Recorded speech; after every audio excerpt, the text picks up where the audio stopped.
శుక్లాంబరధరం విష్ణుం శశివర్ణం చతుర్భుజం ప్రసన్నవదనం ధ్యాయేత్ సర్వవిఘ్నోపశాంతయేత్. గురుర్బ్రహ్మా గురుర్విష్ణుః గురుర్దేవో మహేశ్వరః గురుః సాక్షాత్ పరబ్రహ్మ తస్మై శ్రీగురవే నమః.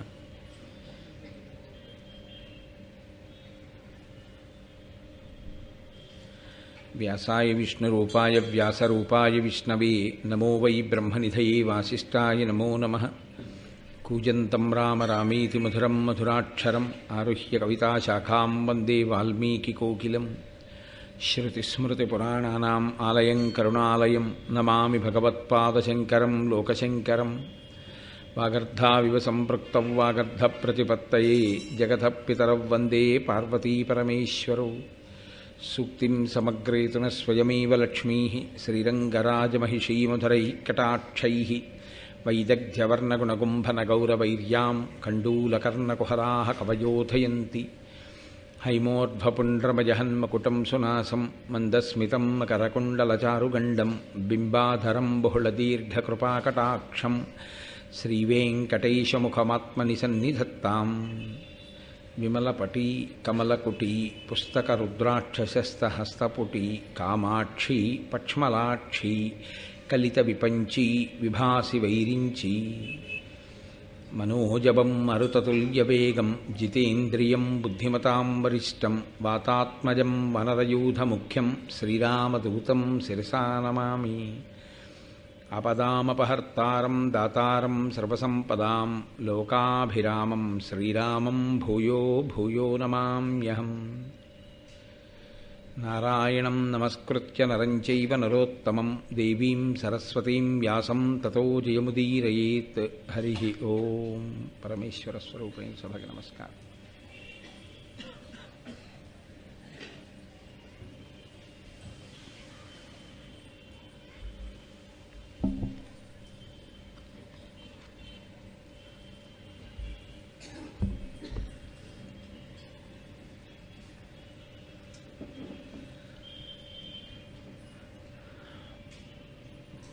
దేవవ్రతుడు తండ్రి కోరుకున్నటువంటి వనితని ఆయనకి భార్యని చేయడం కోసం భీషణమైనటువంటి ప్రతిజ్ఞ చేసినటువంటి కారణం చేత భీష్ముడు అని ఆయనని దేవతలు ఋషులు కీర్తించి పుష్పవృష్టి కురిపించి ఆయన పట్ల తమ ఆదరభావమును వెల్లడి చేస్తే తండ్రి స్వచ్ఛంద మరణాన్ని వరంగా ఇచ్చాడు. తదనంతరము సత్యవతీదేవిని మహానుభావుడు శంతన మహారాజు గారు భార్యగా స్వీకరించాడు. సత్యవతీదేవి కారణజన్మురాలు. మీకు నేను ఆ వెనక ఉన్నటువంటి వృత్తాంతాన్ని నిన్న కూడా ఆవిష్కరించాను. కారణజన్మురాలైనటువంటి సత్యవతీదేవి శంతన మహారాజు గారికి భార్య కావడం చేత ఏది సాధించగలిగింది? ఆవిడ కొత్తగా చంద్రవంశానికి, ఆ భరత వంశానికి, పూర్వవంశానికి ఆవిడ చేసినటువంటి మహత్తరమైనటువంటి విశేషమేమి అన్న కోణంలో సత్యవతీదేవి యొక్క గాథని కూడా మీరు ఇవాళ పరిశీలనం చేసేటటువంటి అవసరం ఉంటుంది. ఆవిడ్ని భార్యగా స్వీకరించినటువంటి శంతన మహారాజు గారికి మళ్ళీ 2 కుమారులు కలిగారు. చిత్రాంగదుడు, విచిత్ర వీర్యుడు అని వాళ్ళిద్దరికీ పేర్లు. దీర్ఘాయుష్మంతుడై ఈ 2 పిల్లలు పుట్టిన తర్వాత చాలా కాలం బ్రతకలేదు శంతన మహారాజు గారు. ఆయన శరీరాన్ని విడిచిపెట్టేశాడు. విడిచిపెట్టేసిన కారణం చేత ఈ పిల్లలిద్దరూ ఇంకా చిన్నవాళ్లుగా ఉన్నారు. వాళ్ళు యువకులు కూడా కాలేదు. కాబట్టి యథార్థానికి అంత పెద్ద భూమండలాన్ని పరిపాలించేటటువంటి సమయంలో రాజు గతించి పిల్లలిద్దరూ ఇంకా చిన్నవాళ్లుగా ఉండడం, భీష్ముడు నేను రాజ్యాన్ని స్వీకరించను అని చెప్పడం శత్రురాజులకు మహదవకాశం. నేను సింహాసనాన్ని స్వీకరించను అన్న ప్రతిజ్ఞతో పాటుగా భీష్ముడు ఒక ప్రతిజ్ఞ చేశాడు. ఈ సింహాసనం మీద సత్యవతీదేవి యొక్క కుమారులే కూర్చుంటారు తప్ప నేను కూర్చోను. కూర్చున్నటువంటి సత్యవతీదేవి యొక్క కుమారులను మేము అనువర్తించి ఈ సింహాసనం మీద ఆయన వంశంలో ఆయన యొక్క సంతతి వారు కూర్చుని ఉండేటట్లుగా నిరంతరము జాగ్రత్త తీసుకుంటాను, రాజ్య పరిరక్షణ భారాన్ని స్వీకరిస్తాను అన్నాడు. ఇందులో మీరు కొంచెం జాగ్రత్తగా పరిశీలనం చేస్తే దాశరాజు కోరాడు తప్ప సత్యవతీదేవి నోరు విప్పి కోరినట్టుగా, భీష్ముని పట్ల ఆవిడికి ఎప్పుడైనా వైముఖ్యం ఉన్నట్లుగా, ఆవిడ సవతి కొడుకు అన్న భావనతో భీష్ముణ్ణి ఎక్కడైనా అగౌరవపరిచినట్టుగా భారతంలో ఎక్కడా సాక్ష్యం లేదు. కోరినవాడు దశరథు గారు, ఆమెను వివాహం చేసుకుందాం అనుకున్నవాడు శంతన మహారాజు గారు. ఆమె ప్రమేయం ఏమీ లేదు. ఆమె శంతన మహారాజుకే భార్య అవుతుంది అని చెప్పినవాడు ఉపరిచర వసువు.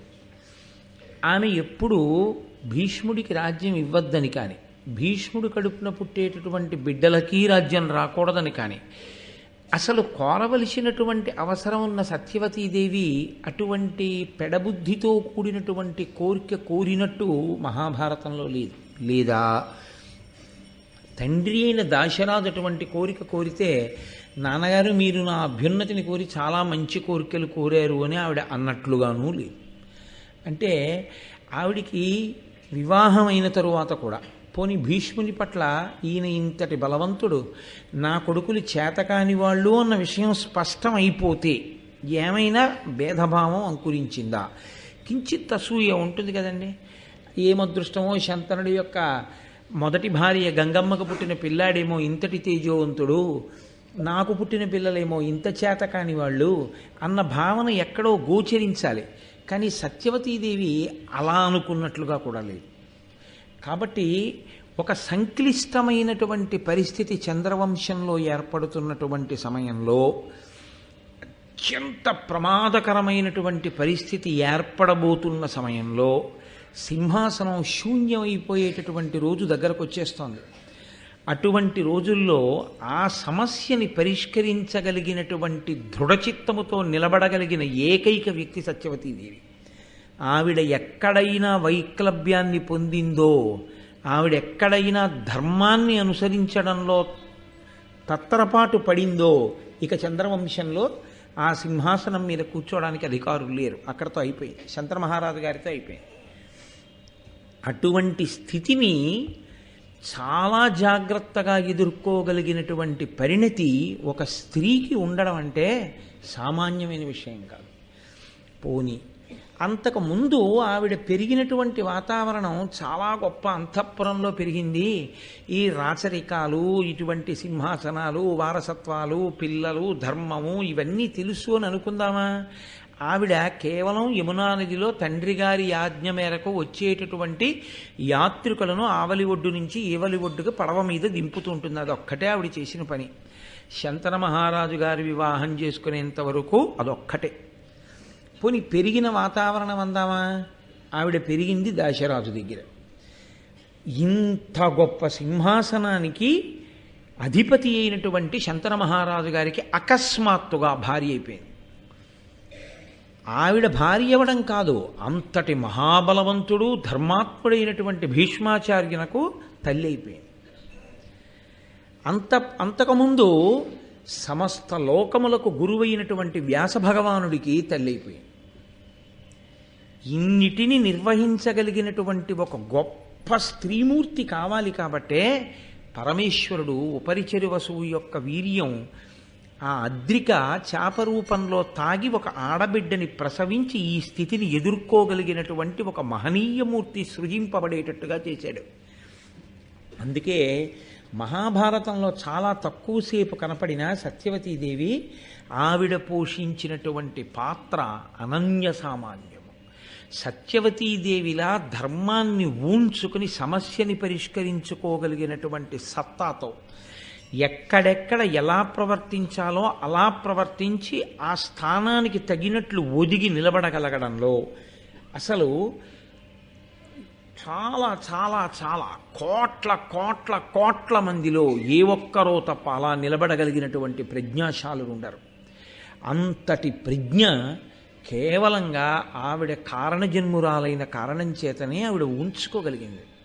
ఇది ఆవిడ అద్రికకి పుట్టినప్పుడు మనకు అర్థం కాదు, ఏమిటి ఇలా ఉందనిపిస్తుంది. కానీ ఆవిడ అద్రికకు పుట్టి దాశరాజు దగ్గర పెరిగి వేదవ్యాసుడికి జన్మనిచ్చి కన్యాత్వం భంగపడకుండా వరాన్ని కోరి శంతన మహారాజు గారికి ఇల్లాలై 2 బిడ్డల్ని కని ఆ 2 బిడ్డలు చచ్చిపోయినాడు. సత్యవతీదేవి యొక్క గొప్పతనం ఏమిటో, ఎందుకు ఎలా నిలబడగలిగిందో మనకు అర్థమవుతుంది. అందుకు సృజించాడు రా ఇలాంటి వ్యక్తిని పరమేశ్వరుడు, లేకపోతే ఆ సింహాసనానికి ఎంత ఇబ్బంది వచ్చేదో అని మనకు అనిపిస్తుంది. కాబట్టి శంతన మహారాజు గారికి సత్యవతీదేవి యందు 2 కుమారులు జన్మించారు, చిత్రాంగదుడు, విచిత్రవీర్యుడు అని మీకు నేను మనవి చేశాను. భీష్ముడు చేసినటువంటి ప్రతిజ్ఞ కారణం చేత పెద్దవాడైన చిత్రాంగదుడికి అయాచితంగా సింహాసనం లభించింది. లభించడం కాదు, ఏకకాలంలో ఏమైపోయిందంటే అన్నగారు భీష్ముడు చూస్తే ధర్మానికి కట్టుబడి సింహాసనాన్ని కాపలా కాస్తున్నాడు కాబట్టి శత్రురాజులు కన్నెత్తి చూడరు. తండ్రి శంతన మహారాజు చూస్తే మహాధర్మాత్ముడు, రాజర్షి కాబట్టి అసలు బెంగలేదు. భీష్ముడికి రావలసిన రాజ్యమా అనుకోకుండా తనకు వచ్చేస్తుంది. పోని తర్వాత ఏమైనా ఇబ్బందులున్నాయా? అసలు లేవు. తమ్ముడు ఏమైనా ప్రజ్ఞావంతుడా? రేపొద్దున్న తన తోడ పుట్టినవాడు సత్యవతీదేవికి ఏమైనా ప్రజ్ఞావంతుడా? అంత ప్రజ్ఞావంతుడేం కాడు విచిత్రవీర్యుడు. కాబట్టి ఇప్పుడు చిత్రాంగదునికి ఏర్పడినంత సానుకూల పరిస్థితి పుట్టుకతో అసలు ఎవరికీ ఉండదలా. A luckiest person born under a lucky star to a golden stomach under with a silver spoon in his mouth అంటూని ఇంగ్లీష్లో ఒక ప్రొవెర్బ్ చెప్తుంటారే, అలా అంత అదృష్టంతో పుట్టాడే. అటువంటి చిత్రాంగదుడు ఇన్ని అవకాశాలను ఈశ్వరుడు ఇస్తే అహంకారంతో కాల రాచుకున్నాడు. ఇవన్నిటినీ దేనికి స్వీకరించగలిగాడంటే, నా అంత గొప్పవాడు ఎక్కడుంటాడు, నా అంత అదృష్టవంతుడు ఎక్కడుంటాడు, నా అంత తెలివైనవాడు ఎక్కడుంటాడు, భావిరాసు. ఈ ఒక్క అహంకారం అతన్ని ఏం చేసిందంటే దేవతల్ని, ఋషుల్ని, గంధర్వుల్ని ఎవరినీ లెక్క పెట్టకుండా చేసింది. ఎక్కడ అహంకారం పెరిగిందో, ఎక్కడ దేవతలు బాధపడ్డారో, ఎక్కడ ఋషులు బాధపడ్డారో, అక్కడ మనం ఎంత గొప్పవాళ్ళమని మనం అనుకుంటున్నామో అక్కడ అనుకోని రీతిలో పరమేశ్వరుడు ఒక గొప్ప అవకాశాన్ని సృజించి దాని చేత ఆ వ్యక్తి మడిసిపోయేటట్టు చేస్తాడు. నరసింహావతారం రాలా అన్ని కోరికలు కోరుకుంటే హిరణ్యకశిపుడు. కాబట్టి ఇప్పుడు చిత్రాంగదుడు అని పేరున్నటువంటి వేరొక గంధర్వుడు ఒక ఆయన ఉన్నాడు. ఒకసారి ఆయనకి ఈయనకి పెద్ద యుద్ధం ప్రారంభమైంది. దేనికి ప్రారంభమైందంటే, ఇందులో మళ్ళీ ఇదో విచిత్రమైనటువంటి లక్షణం ఒకటి ఉంటుంది. ఈ పేరు నీకన్నా ఉండాలి, ఈ పేరు నాకన్నా ఉండాలంటుంటారు. ఎందుకంటే అదొక గొప్పతనం. ఈ పేరు నాకు ఒక్కడికే ఉండాలి, భూమండలం మీద నీకు ఉండకూడదు అంటూ ఉంటారు. అది నన్నయ్య గారు చెప్పారా అన్నది అవసరం లేదు. అటువంటి అహంకారం ఉన్నటువంటి వాడికి మనసులో ఉంటుంది. మీరు పురాణాలని పరిశీలనం చేసినప్పుడు ఇలాంటివి చాలా కనపడతాయి మీకు లోకంలో. కాబట్టి ఇప్పుడు ఈయన ఆ చిత్రాంగదుడు గంధర్వుడి మీదకి యుద్ధానికి వెళ్ళాడు. ఆయన అన్నాడు, మనం యుద్ధం చేయడానికి నీకు సైన్యం నాకు సైన్యం ఎందుకు, మన ఇద్దరం ద్వంద్వ యుద్ధం చేద్దాం. కాబట్టి ఇతరులు జోక్యం చేసుకోకూడదు. ఇప్పుడు ఏమైంది, అవతల భీష్ముడు ఆదుకోవడానికి రావడానికి లేకుండా పోయింది. శంతన మహారాజు గారా వాళ్ళిద్దరూ యువకులు కాకముందే శరీరం వదిలేశాడు. పెద్ద కొడుకు అయినందుకు భీష్ముడు చేసింది ఏమిటంటే ధర్మం తప్పకుండా అంత్యేష్టి సంస్కారం చేసి తండ్రి ఉన్నత లోకాలు పొందడానికి కొడుకు చెయ్యవలసినటువంటి విధులనన్నింటినీ పరమశాస్త్రీయంగా నిర్వహించాడు. ఇప్పుడు ఈ చిత్రాంగదుడు ఆ చిత్రాంగదుడితో యుద్ధం ప్రారంభం చేశాడు. నరగంధర్వాధిపులియ్యిరువురు చిత్రాంగదులు సహింపక అని నొండొరు తాకి వీక పొడిచిరి హిరణ్వతీ తీరమున అహీన బలాఢ్యుల్. అహీన బలాఢ్యుల్ వాళ్ళేమి తక్కువ బలవంతులేం కారు, మహాబలవంతులైనటువంటి ఆ గంధర్వుడైనటువంటి చిత్రాంగదుడు, శంతన మహారాజు గారి కొడుకైనటువంటి చిత్రాంగదుడు ఇద్దరూ కలిసి హిరణ్వతీ నదీ తీరంలో ద్వంద్వ యుద్ధం ప్రారంభం చేశారు. గంధర్వుడు మోసపూరితమైనటువంటి యుద్ధంలో వెంటాడి వెంటాడి వేటాడి వేటాడి శంతనుని కుమారుడైనటువంటి చిత్రాంగదుణ్ణి చంపేశాడు. దాంతో అసలు పెళ్ళి అవ్వలేదు, భార్య లేదు, పిల్లలు లేరు. పట్టాభిషేకం చేశాడు భీష్ముడు చిత్రాంగదుడికి సింహాసనం మీద కూర్చోమని. తన అహంకారంతో అందరినీ లక్ష్య పెట్టకుండా తిరిగినటువంటి ప్రవర్తన చేత శత్రువుని కొని తెచ్చుకుని గంధర్వుడితో ద్వంద్వయుద్ధం చేసి చిత్రాంగదుడు మరణించాడు. కాబట్టి ఇప్పుడు విచిత్ర వీర్యుణ్ణి తీసుకెళ్లి సింహాసనం మీద కూర్చోబెట్టారు. అంటే మీరు ఒక విషయాన్ని గమనించాలి. ఒక్కొక్కసారి మనిషి చాలా చిన్నతనంలో చిన్న వయస్సులో గొప్ప అనుభవాన్ని పొందేస్తాడు. ఎవ్వరికీ లేనంత పరిణితి వచ్చేస్తుంది. ఎందుకు వచ్చేస్తుందో తెలుసా అండి? అతను ఉన్నటువంటి స్థానం, ఆ స్థానం చేత ఆ పరిణితి వచ్చేస్తుంది అంతే. చాలా మర్యాద కలిగినటువంటి కుటుంబం, ఎంతో చక్కటి కుటుంబం, సంతోషంగా కాలం గడిచిపోతోంది. కింద 3 చెల్లెళ్ళు, పైన ఒక్క అన్నగారిగా పుట్టాడు. తల్లి తండ్రి ఎంతో ప్రేమతో ఉన్నారు. తండ్రి గారు మహాగౌరవనీయుడు, ఎంతో కీర్తి ప్రతిష్టలు ఉన్నవాడు. అకస్మాత్తుగా తండ్రికి ఏ వడగాడ్పో కొట్టి చచ్చిపోయారు. ఇప్పుడు ఈ పిల్లవాడికి చాలా చిన్నతనం నుంచే పెద్దరికం వచ్చేస్తుంది. ఎందుకో తెలుసా అండి? ఆ చెల్లెళ్ళకి ఎవరికి పెళ్లి సంబంధానికి వెళ్ళనివ్వండి, రేపు ఎవరు చూస్తారు ఈ అమ్మాయిని అని అడుగుతారు. నేను చూస్తానని వాడికి చెప్పడం అలవాటు అయిపోతుంది. అలవాటై ఆ చెల్లెళ్ళ పెళ్ళిళ్ళు చేసి, వీడికి ఇంకా పెళ్ళి అవ్వదు కానీ ఆ చెల్లెళ్ళకి పెళ్ళిళ్ళు చేసి వాళ్ళకి సారిచ్చి పంపించి వియ్యాల వారితో మాట్లాడి పురుటికి తీసుకొచ్చి ఆ పుట్టినటువంటి పిల్లల్ని మళ్ళీ అత్తవారింటికి పంపించి ఇలా ఇన్ని చేయడంలో వీడు పెళ్లి చేసుకోకముందే వీడికి చాలా పరిణితి వచ్చేసి అసలు వీడి పెళ్లి వేళటికి వీడికి పెద్దవాళ్ళు ఎవరో ఏమీ చెప్పక్కర్లేదు, వీడే చెప్పేస్తాడని. ఎందుకని అంటే మనిషి ఒక్కొక్కసారి అలా త్రోయబడతాడు. అది ఆ కర్తవ్యనిష్ట నుంచి తప్పుకున్న వాడికి అలా నిలబడగలిగిన ప్రజ్ఞ ఉండదు. ఆ కర్తవ్యనిష్టతో నిలబడిన వాడు ఆ పరిణితిని పొందుతాడు. మహానుభావుడు భీష్ముడు తాను కూర్చోవాలి సింహాసనం మీద, తన పెళ్లి చేసుకోవాలి, అది వదిలేశాడు. ఇప్పుడు ఆయనకి కూడా కొత్తగా ఒక విషయం తెలుస్తోంది. చిత్రాంగదుడు మరణించాడు, విచిత్ర వీర్యుడు సింహాసనం మీద ఉన్నాడు. తండ్రి ఏం చెప్పాడు? ఒక్క కొడుకు కాడురా అని చెప్పాడు. ఇప్పుడు విచిత్ర వీర్యుడికి కాని ఏదైనా జరగరానిది జరిగిందో అంతే. సింహాసనానికి చాలా సంక్లిష్ట స్థితి ఏర్పడిపోయినట్టు లెక్క. అది జరగకూడదు. చిత్రాంగదుల్లా ఇతను ఎవరి మీదకి యుద్ధాలకు వెళ్ళడమో, లేకపోతే యుద్ధాలకు అన్నది ఒకటి పిలవాలి ఏమిటి, క్షత్రియులకి తప్పదు, వెళ్ళవలసి ఉంటుంది యుద్ధానికి. ఏ ప్రమాదమో పొటమరించకముందే విచిత్ర వీర్యుడికి వివాహం జరిగి విచిత్ర వీర్యుడికి బిడ్డలు కలగాలి. ఆయన అంత పెద్ద ప్రజ్ఞాశాలని కానీ అంత గొప్ప చరిత్ర ఉన్నవాడని కానీ ఎక్కడా లేదు మహాభారతంలో. కాబట్టి ఇప్పుడు ఈ చేతకాని వాడికి పిల్లని కూడా ఎవరు ఇవ్వరు, తనే తీసుకురావాలి పిల్లని కూడా.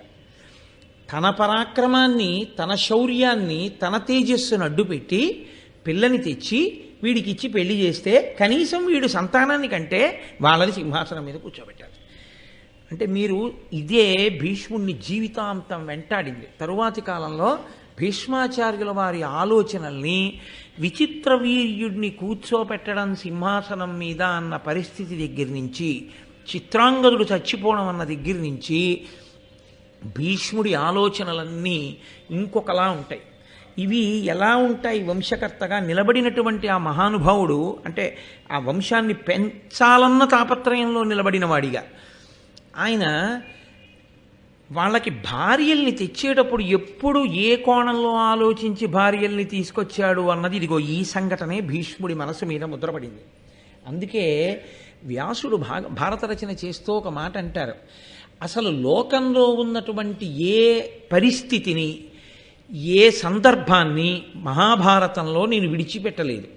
మహాభారతంలో చెప్పినటువంటి ఏ పరిస్థితి, ఏ సందర్భం లోకంలో రానిది కాదు. కాబట్టే మహాభారతం అంత పరిణితినిస్తుంది. ఏ స్థితిలో ఉన్న వాళ్ళకైనా ఆ స్థితిలో ఆలోచించగలిగినటువంటి నేర్పరితనాన్ని ఇస్తుంది. కాబట్టి ఇప్పుడు ఆయన పిల్లని తేవాలి. పిల్లని తేవడం అంటే యోగ్యమైనటువంటి పిల్ల కావాలి. ఎక్కడున్నది అని ఆలోచించాడు. కాశీరాజు గారు స్వయంవరం ప్రకటించాడు. ఆయనకి 3 కుమార్తెలు, అంబ, అంబిక, అంబాలిక. ఇప్పుడు ఈ అంబ, అంబిక, అంబాలిక 3 సౌందర్యరాశులు, 3 యోగ్యమైనటువంటి కుటుంబమునందు జన్మించిన వారు. కాబట్టి అన్ని విధాలా తన తమ్ముడికి తగినటువంటి భార్యలు. ఇది భీష్ముడి దృష్టికోణం. అటువంటి భార్యలు నాకుండాలని చెప్పి స్వయంవరంలో వాళ్ళు తన మెడలో దండ వేసేటట్టుగా ఉండవలసినంత ప్రతిభ విచిత్ర వీర్యుడికి ఉందా అంటే చెప్పడం కష్టం. కష్టమేమీ లేదని చెప్పవలసి ఉంటుంది. కాబట్టే అసలు స్వయంవరానికి వెళ్ళనే లేదు విచిత్ర వీర్యుడు. ఎవరు వెళ్ళారు? భీష్ముడు వెళ్ళాడు. ఎందుకు భీష్ముడికి స్వయంవరం? ఆయన పెళ్లి చేసుకోడుగా, నిత్య బ్రహ్మచారిగా. మరి ఆయనకి ఎందుకు స్వయంవరం అంటే, తాను వెళ్ళి పిల్లని గెలిచి తెస్తే తమ్ముడికి ఇచ్చి పెళ్లి చేస్తాడు. మళ్ళీ ఇక్కడ ఒక పెద్ద ధర్మ సంక్లిష్టం. అలా చెప్పకుండా పట్టుకొస్తే స్వయంవరంలో వాళ్ళ పరాక్రమం తీసుకురావచ్చు క్షత్రియులు రాక్షస వివాహం అని. ఎవరెత్తికెళ్ళారో వాడు చేసుకోవాలి. కాబట్టి ఇప్పుడు భీష్ముడు చేసుకోవాల్సి ఉంటుంది. కాబట్టి భీష్ముడు మహాధార్మికుడు. ఆయన స్వయంవర మంటపానికి వెళ్ళాడు. వెళ్ళి అక్కడ ఆ కాశీరాజుని చూసి, దేశంలో ఉన్న రాజులందరూ వచ్చారు యోగ్యులైనటువంటి స్త్రీలు కాబట్టి, వారు మనకి దండ వేస్తే మనకి భార్యాస్థానంలో ఉంటే వంశం పరిఢవిల్లుతుందని. ఇంతమంది రాజులు సమావేశంలో ఉండగా ఆ ముగ్గురు కన్యల్ని సభామంటపంలోకి వెళ్ళి తన రథం ఎక్కించుకున్నాడు. ఎక్కించుకుని కాశీరాజు వంక చూసి సభామధ్యంలో ఒక మాట చెప్పాడు. నేను సుక్షత్రియుడను, శంతర మహారాజు గారి యొక్క కొడుకుని. నేను ఈ ముగ్గురు పిల్లల్ని కూడా అపహరించి తీసుకెడుతున్నాను. ధైర్యం ఉండి నాతో పోరాటం చేసి నిలబడగలిగిన వాళ్ళుంటే నాతో యుద్ధం చేసి పిల్లల్ని దక్కించుకోవచ్చు. క్షత్రియులకు అధికారం ఉంది కాబట్టి పిల్లల్ని నేను రాక్షస వివాహము కొరకు తీసుకెడుతున్నాను. కానీ ఈ పిల్లల్ని నేను చేసుకోను. నేను మిమ్మల్ని అందరినీ ఓడించినా వీళ్ళని నా తమ్ముడి కొరకు తీసుకెడుతున్నాను. నా తమ్ముడికి ఇచ్చి వివాహం చేస్తాను అని ప్రకటన చేశాడు సభలో. ఈ ప్రకటన చెయ్యగానే, నా ఎనుజునకు వివాహము సేయగా కన్యాత్రయంబు చేకొని బలిమింపోయదా అడ్డంబగువా రాయత భుజిశక్తి అడ్డమగు ఆజిమొనన్.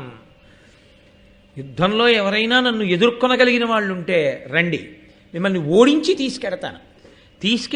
తీసుకెళ్లేది నా ఎనుజునకు వివాహము సేయగా, నా తమ్ముడికిచ్చి పెళ్లి చేస్తాను. మొత్తం రాజులందరూ ఇదేమిటిది, తన తమ్ముడి కోసం పట్టుకెళ్ళిపోతుంటే మనం ఇంత చేతకాని వాళ్ళగా నించోడమా, రండి అన్నారు. ఇప్పుడు ఒకే ఒక కారణానికి రాజులందరూ ఒక ఎత్తు అయ్యారు, భీష్ముడొక్కడు ఒక ఎత్తు అయ్యాడు. ఇందులో మీరు ఒక విషయాన్ని జాగ్రత్తగా గమనించండి. విచిత్ర వీర్యుణ్ణి కూడా తీసుకునే వెళ్ళొచ్చా సభకి? భీష్ముడి ఆలోచన ఏమిటో తెలుసా అండి? ఆయన ఎంత ధర్మపరాయణుడంటే, యుద్ధంలో ఒకవేళ భీష్ముడు నిహతుడైపోయాడు అనుకోండి, ఒకవేళ భీష్ముడు పడిపోయాడు, ఆ పిల్లని అక్కడున్న వాళ్ళు ఎవరో చేసుకుంటారు. అది సంభవం కాదు, ఒక్కనాటికి జరగదు. ఎందుకు జరగదు అంటే, తాను మరణించాలనుకుంటేనే మరణిస్తాడు భీష్ముడు. తండ్రి గారు వరం ఇచ్చాడుగా. విచిత్ర వీర్యుణ్ణి తీసుకెళ్ళాడు అనుకోండి, ఆ జరగరానిది ఏదో విచిత్ర వీరుడికి జరిగితే అప్పుడు ఆ పిల్లల్ని తీసుకొచ్చి ఏమిటి ప్రయోజనం? సింహాసనం తన చేత్తో తానే ఖాళీ చేశాడు. అందుకని విచిత్ర వీర్యుణ్ణి అంతఃపురంలో ఉంచి తాను వెళ్ళాడు స్వయంవరానికి. అంటే ఆయన ఎంత ఏ మాట అన్నాడో ఆ మాటకి ఎంత ప్రేమాస్పదుడై కట్టుబడ్డాడో చూడండి. ఒక అన్నగారు తండ్రి లేనటువంటి స్థితిలో తండ్రిగా నిలబడాలంటుంది ధర్మశాస్త్రం. నిజంగా తండ్రిలాగే నిలబడ్డాడు భీష్ముడు. ఆయనకి ఒకటి పెళ్ళయిందా, కానీ ఎంత పరిణతో చూడండి, ఎంత విశాల హృదయమో చూడండి మహానుభావుడిది. ఆ ముగ్గురు పిల్లల్ని తీసుకుని వస్తున్నాడు. మిగిలిన రాజులందరూ ఆయన మీదకి యుద్ధానికి వచ్చారు. వారలనందర రౌద్రాకారుండై కసి మసంగి గాంగేయుడు దుర్వార పటు బాణ నిహతిని వీరాహవరంగమునకు విముఖల చేశన్. భీష్ముడొక్కడే మిగిలినటువంటి రాజులందరినీ కూడా, ఇన్ని వేల మంది రాజుల్ని భీష్ముడొక్కడే ఓడించి తెగటార్చి ఆయన ఆ ముగ్గురు కన్యల్ని తీసుకుని వెళ్ళిపోతున్నాడు. వెళ్ళిపోతుంటే సాల్వుడు ఆయన మీదకి యుద్ధానికి వచ్చాడు. ఈ రాజులందరూ ఓడిపోయిన తరువాత సాల్వుడు వచ్చాడు. ఈ వసుధాధినాథుల జయించిన ఎట్టిది కాదు, చక్కనై పోవక నిల్వు నా గెదిరి పోర మదీయ ధనుర్విముక్త నానావిధ మార్గణోగ్ర గహనంబునన్న దిగ్భ్రమనొంద కిమ్మియింపోవగవోలు నీకనుచు పురుకులోత్తమతాకె వీకతోన్. ఆ సాల్వుడు వచ్చి అన్నాడు, వీళ్ళందరితో యుద్ధం చేయడం కాదు, ఈ వసుధాధినాథుల జయించిన ఎట్టిది కాదు, చక్కనైపోవక నిల్వు. వీళ్ళని గెలిచి వెళ్ళడం కాదు, యుద్ధం చేస్తే నాతో చెయ్యి, నిన్ను మట్టు పెడతాను. ఏమనుకున్నావో, నేను వేసేటటువంటి బాణ పరంపరకి దిగ్భ్రాంతి చెందుతా ఉన్నాడు. దిగ్భ్రాంతి అని అదొక చిత్రమైన మాట, వేదాంతంలో కూడా ఎక్కువగా వాడతారు. దిగ్భ్రాంతి అంటే ఏ దిక్కు ఏదో తెలియకుండా పోవడం, ఆ స్థితిని పొందుతావు అని యుద్ధానికి వచ్చాడు. సాల్వుణ్ణి తక్కువ చేసి అంచనా వేయడానికి ఏం లేదు, సామాన్యుడేం కాడు సాల్వుడు. ధృతిమయీ శతసంఖ్యయు దశశత సంఖ్యయు శతసహస్ర సంఖ్యయును శతాయుత సంఖ్యయుగా దేవవ్రతు మీదను సాల్వుడేశ వాడిశరంబుల్. ఆయన 1000, 100,000, 1,00,000 ఇన్ని బాణములను ఏకకాలంలో తన ధనస్సుకి సంధించి భీష్ముడి మీదకి విడిచిపెట్టాడు. ఇన్ని బాణములు తన మీద పడకముందు గాలిలోనే తుత్తునియలు చేసి ఒక్క బాణంతో ఆ సాల్వుని యొక్క రథాన్ని, సారథిని, గుర్రాల్ని పడగొట్టాడు భీష్మాచార్యుల వారు. నన్నయ్య గారు ఇక్కడ ఒక చిత్రమైనటువంటి మాట ఒకటి వేశారు. ఈ మాట మిగిలిన రాజులకి వేయలేదు, సాల్వుడికి మాత్రమే వేశారు. ఈ మాటని ఆధారం చేసుకునే భావి కథ నడిచింది. ధృతిమయి ఆ రథమును రజ్యంబులు సారథియును వృధయైన భగ్నరథుడై భాగీరథి కొడుకు చేత విమనోరథుడై సాల్వుండు నిజపురంబున కరికెన్.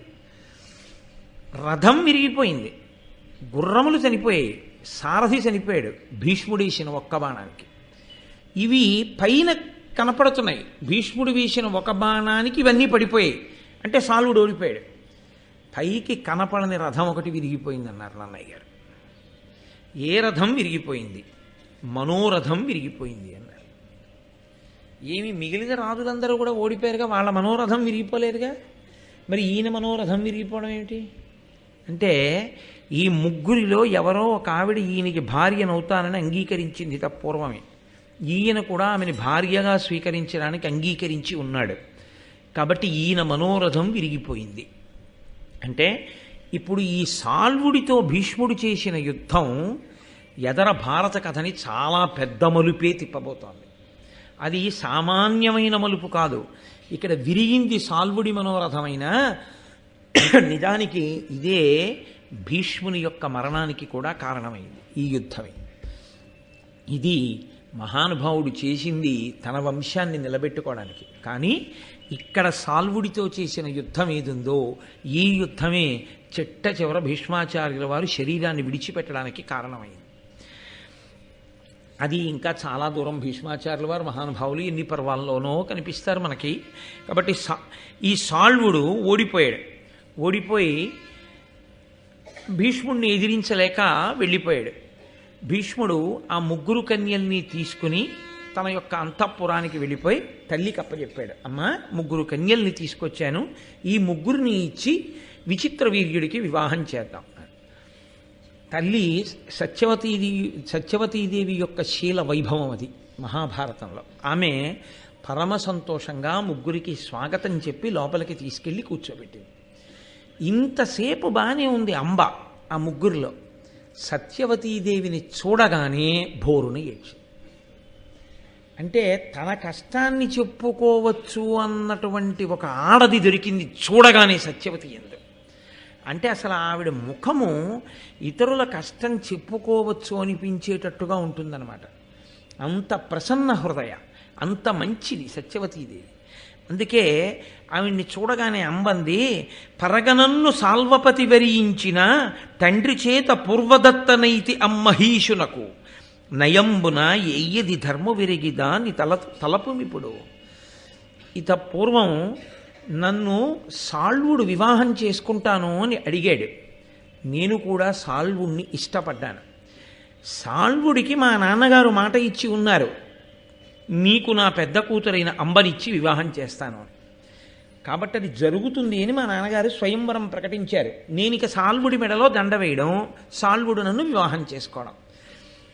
ఖచ్చితంగా ఇంకా కొద్ది నిమిషములు మిగిలి ఉందనగా అందరూ అవాక్కా అయ్యేటట్టుగా, తన కొరకు కాదు తన తమ్ముడి కొరకని ముగ్గురిని రథం ఎక్కించి భీష్ముడు తీసుకొచ్చాడు. అమ్మ, నేను సాల్వుడిని వివాహం చేసుకుందాం అనుకున్నాను, సాల్వుడు నన్ను చేసుకుందాం అనుకున్నాడు. మా నాన్నగారు ఒప్పుకున్నారు, ఎత్తుకొచ్చాడు భీష్ముడు. ఇప్పుడు నువ్వు నాకు అత్తగారివి కాబోతున్నావు, నీ కొడుక్కి నేను భార్య అనవాలి, ధర్మం ఏదనుకుంటున్నావో అది నువ్వు చెయ్యి అంటాడు. నువ్వు ఇది చెయ్యి అనలేదు, నన్ను సాల్వుడికి ఇచ్చి వివాహం చేయించు అనలేదు. నన్ను నీ కొడుకు ఎలా చేసుకుంటావు అనలేదు, నన్ను ఇక్కడికి పంపు అని అనలేదు. నేను ఇలా సాల్వుడికి మనసిచ్చాను, సాల్వుడు నన్ను వివాహం చేసుకుందాం అనుకున్నాడు, తండ్రి గారు అంగీకరించారు. ఇది పరిస్థితి. చెప్పగానే ఎంత గొప్ప హృదయంతో అర్థం చేసుకుందో చూడండి. సత్యవతీదేవి ఒక్క మాట అనలేదు. భీష్ముడు విని నొచ్చుకున్నాడు. అరే రే, నాకు ఈ విషయం ముందు తెలియదు, తెలిసి ఉంటే నేను నిన్ను తీసుకుని వచ్చేదానను వచ్చేవాడిని కానీ కాదు, నిన్ను సాల్వునకే ఇచ్చి వివాహం చేసి ఉండేవాడిని. పొరపాటు జరిగింది, అయినా ఇబ్బంది లేదు, నువ్వు కొంచెం ముందు చెప్పడం మంచిదైంది. ఇప్పుడు నా తమ్ముడు విచిత్ర వీర్యుడికి నిన్నిచ్చి వివాహం చెయ్యను, ఎందుకంటే నీ మనసు లేదు, నీ మనసు సాల్వుని ఎందుంది. కాబట్టి కొంతమంది బ్రాహ్మణుల్ని సహాయంగా ఇచ్చి రథంలో నిన్ను సాల్వుడి దగ్గరికి పంపించేస్తాను, నువ్వు సాల్వుణ్ణి స్వీకరించవచ్చు అని వెంటనే బ్రాహ్మణుల్ని పిలిచి రథం ఎక్కించి అంబని సగౌరవంగా సత్యవతీదేవి భీష్మాచార్యుడు ఇద్దరూ కలిపి పంపించేశారు. మీకు ఇందులో ఒక విషయం అర్థమవుతుండాలి. సత్యవతీదేవి తన కుమారుడైన విచిత్ర వీర్యుణ్ణి సంప్రదించడం కన్నా భీష్ముణ్ణే సంప్రదిస్తుంది నిర్ణయం చేసుకునే ముందు. ఏరా నీకోసం తీసుకొచ్చాడు అన్నయ్య, ఈవిడేమో ఇంకోళ్ళకి మనసిచ్చానంటోంది, పంపించైనా నువ్వు చేసేసుకుంటావా అని కూడా అడగచ్చు సత్యవతీదేవి. అంతఃపురంలో ఏం జరిగిందో ఎవరికి తెలుస్తుందండి, త్రికాలవేది వ్యాసుడు రాశాడు కాబట్టి. కానీ ఆవిడ ఆ విషయంలో విచిత్ర వీర్యుడికి స్వేచ్ఛ ఇవ్వలేదు. ధర్మ నిర్ణయంలో భీష్ముడు చెప్పిన మాటే. అందుకే ఆవిడ భీష్ముణ్ణి అడుగుతుంటుంది. అడిగి అంటే సత్యవతీదేవి యొక్క శీల వైభవాన్ని చూడండి. ఆ సమయంలో ఆ అంతఃపురంలో వస్తున్నటువంటి వైక్లభ్యాల్ని తట్టుకోగలిగినటువంటి, తనంత తాను ధర్మనిష్ట కలిగినటువంటి ఒక గొప్ప వనిత ఆ ఇంటి కోడలుగా నిలబడాలి అక్కడ. శంతన మహారాజు గారి భార్యగా శంతనుడు లేకపోవచ్చు. రాబోయే సంక్లిష్ట పరిస్థితిని ధార్మిక దృష్టితో తట్టుకోగలిగిన స్త్రీ ఉండాలి అక్కడ. కాబట్టి ఇప్పుడు ఆ అంబని రథం ఎక్కించారు, బ్రాహ్మణులకు ఇచ్చారు, పంపించేశారు. అంబిక, అంబాలిక ఇద్దరు స్త్రీలు మిగిలారు. ఈ ఇద్దరు రాచకన్యల్ని ఇచ్చి విచిత్ర వీర్యునకు వివాహం చేశారు. ఇప్పుడు తన ప్రమేయం లేకుండా, తానేమీ కష్టపడవలసిన అవసరం లేకుండా చక్కగా ఇద్దరు భార్యలు అమరారు. ఆయన పేరే విచిత్ర వీర్యుడు. దేని వలన తన వంశము వృద్ధి పొందాలో, దేని వలన నలుగురు బిడ్డలు తనకి పుట్టాలో అటువంటిది పుట్టడానికి ఉపయోగపడకపోగా తాను చావడానికి పనికొచ్చింది. అందుకని విచిత్ర వీర్యుడయ్యాడేమో. ఆయన అపారమైనటువంటి భోగ లాలస కలిగినటువంటి వాడు. అది అగ్నిహోత్రంలో పోసిన నెయ్యి. ఆ కామాతురతకి ఇంకా ఒక అవధి లేదు. ఆ కారణం చేత నిరంతరముగా క్రీడించాడు అంబికా అంబాలికలతో ఆయన. దాని చేత ఆయన దేహము శుష్కించిపోయింది. శుష్కించి పటుత్వము తప్పి క్షయవ్యాధికి గురైపోయాడు. గురి అయి అంబిక అంబాలిక అప్పటికి 3 సంవత్సరాలైందండి. సత్సంతానమును పొందడం మీద దృష్టి కన్నా కామాతురతను అనుభవించటమునందు మాత్రమే దృష్టి. వివాహము దేని కొరకు చేయబడిందో విస్మరించి సంతానమును పొందడం వాయిదా వేసుకుని కామతృష్ణని అనుభవించడమే ప్రయోజనంగా బ్రతికినటువంటి బ్రతుకు ఎంత ప్రమాదాన్ని తెచ్చిందో చూపిస్తున్నటువంటి ఘట్టం మహాభారతమునందు అంతర్భాగము. ఇంతకన్నా నేను విడమర్చి చెప్పక్కర్లేదు. ఇవాళ సమాజంలో ఉన్నటువంటి అత్యంత హేయమైన పరిస్థితికి ఇది నిదర్శనం. కాబట్టి ఇప్పుడు ఈ విచిత్ర వీర్యుడు క్షయవ్యాధికి గురి అయి శరీరాన్ని విడిచిపెట్టాడు, చనిపోయాడు. ఇద్దరు భార్యలు ఉన్నారు, అంబిక అంబాలిక. కోరి కోరి తెచ్చాడు భీష్ముడు వంశాభివృద్ధి కొరకు. 3 సంవత్సరములు క్రీడించాడు. సంతానం మాత్రం లేదు ఇద్దరికి. సింహాసనం ఖాళీ అయిపోయాడు, ఎవ్వరూ లేరు. ఉన్నది భీష్ముడు ఒక్కడే. భీష్ముడు ప్రతిజ్ఞ చేసి ఉన్నాడు. ఎవరి కొరకు ప్రతిజ్ఞ చేశాడో, ఏ సత్యవతీదేవి సంతానం కొరకు దాశరాజు ప్రతిజ్ఞ చేయించాడో ఆ సంతానం లేదు. ఇది మనుష్యులు స్వార్థంతో ఒకటి ఆలోచిస్తే, వాళ్ళు ఇలా జరుగుతుందని వేసుకున్నటువంటి ఆలోచన పరమేశ్వరుడి యొక్క ఆలోచనల ముందు నిలవడం. ఆశ్చర్యకరంగా ఉంటాయి. రామాయణంలో కైకమ్మ భరతుడికి రాజ్యం ఇమ్మని వరాలు కోరి చిట్ట చివర భర్త పోయిన తర్వాత ఏడుస్తూ రాముడి దగ్గరికి వెళ్ళి మళ్ళీ రాజ్యం తీసుకొని ఏడిచినట్టే ఉంటుంది. కానీ కైకమ్మ పరిస్థితి వేరు, సత్యవతీదేవి పరిస్థితి వేరు. సత్యవతీదేవి ఎన్నడూ అలా అసలు నా పిల్లలకి రాజ్యం కావాలని శంతన మహారాజుని అడిగినట్టు కూడా లేదు. ఇప్పుడు విచిత్రవీర్య మరణంతో అంతఃపురంలో ఒక ఆశ్చర్యకరమైన పరిస్థితి నెలకొంది. అసలు రాజు లేడు. ఎందుకు రాజు లేడు అంటే ఒక క్షణం కూడా సింహాసనం మీద భీష్ముడు కూర్చోడు. రాజు లేకపోతే ఏమవుతుందో తెలుసా అండి? నెలకి కురవవలసిన వానల్లో ఒక వాన ఆగిపోతుంది, ఒక వర్షం ఆగిపోతుంది. కాబట్టి సస్యములు లభించవు. అంటే కావలసినంత పంట పండదు. కావలసినంత పంట పండదు కాబట్టి దేని ధర పెరగాలో దాని ధర పెరగదు, దేని ధర పెరగకూడదో దాని ధర పెరుగుతుంది. ఎప్పుడూ పెరగకూడనిది ఏది తింటే తప్ప మనిషి బతికి నిలబడలేడో, అన్ని స్థాయిలలో ఉన్న వాళ్ళకి లభ్యము కావాలో ఆ ధర పెరగకుండా ఉంచగలగడం ప్రభుత్వం యొక్క చిత్తశుద్ధికి తార్కాణం. బియ్యం దొరకట్లేదు, ముత్యాలు దొరుకుతున్నాయి అన్నారనుకోండి, రెండూ తప్పే. ముత్యాలు తేరగా దొరకకూడదు. ముత్యాలు షేరు 3 రూపాయలకి, బియ్యం షేరు 300 రూపాయలకి ఇస్తున్నారనుకోండి, అంటే ఏదో రాజ్యంలో తేడా వచ్చేసిందని గుర్తు. ముత్యాల ధర పడిపోయింది, అది పోయింది వర్తకం. ఇప్పుడు దాని విలువ పోయింది. బియ్యం 300, ముత్యాలు తింటావా? ముత్యాల దండలు వేసుకుని తెచ్చిపోవాలంతే కదా, ఎందుకవి? కాబట్టి ఇది రాకూడదు వ్యవస్థ. ఇది రాకుండా ఉండాలి అంటే రాజు సింహాసనం మీద ఉండాలి. రాజు సింహాసనం మీద ఉంటే ఒక లక్షణం ఉంటుంది. రాజు సకల ప్రజల యొక్క అభ్యున్నతిని కోరి నిరంతరం యజ్ఞయాగాది క్రతువులు చేస్తూ ఉంటాడు. పైగా శత్రురాజులు ఎప్పుడు పొంచి ఉంటారు. శత్రురాజులు దాడి చేసి అప్పటి వరకు కూడబెట్టినటువంటి ఐశ్వర్యం అంతకు ముందు ఉన్నటువంటి రాజుల యొక్క వైభవాన్ని బట్టి ఆధారపడి ఉంటుంది. ఏదో కొత్తగా ఏర్పడిన రాజ్యం అనుకోండి, కొంత ఐశ్వర్యం ఉంటుంది. అప్పటికే మహాబలవంతుడైనటువంటి రాజు పరిపాలన చేసి ఉన్నాడనుకోండి, ఆయన దండయాత్రలు చేసి కూడపెట్టి తీసుకొచ్చినటువంటి నిధి నిక్షేపములు, కట్టినటువంటి భవంతులు, కొన్ని వేల సంవత్సరములుగా ఏర్పడిపోయినటువంటి వాటితో రాజధాని నగరం పరిఢవిల్లుతోందనుకోండి, దొంగలు, దోపిడీదారులు, శత్రురాజులు వీళ్ళు దోచుకోవడానికి పడుతుంది. అందుకని ఎంతమంది దోచుకుంటారో మీరు ఊహించలేరు. ఆ దోచుకోవడంలో ఒక ఉన్మాదం ఏర్పడుతుంది. అప్పుడు ఇది మనం చెయ్యవలసిన పనా అన్న యుక్తాయుక్త విచక్షణ ఉండదు. ఒక యజమాని చాలా కష్టపడి అందంగా ఒక భవంతిని నిర్మించుకున్నాడు. చక్కటి గాజువి అందమైనటువంటి భగవన్మూర్తులు నిలబెట్టి ఉంటాయి ఆ గదిలో.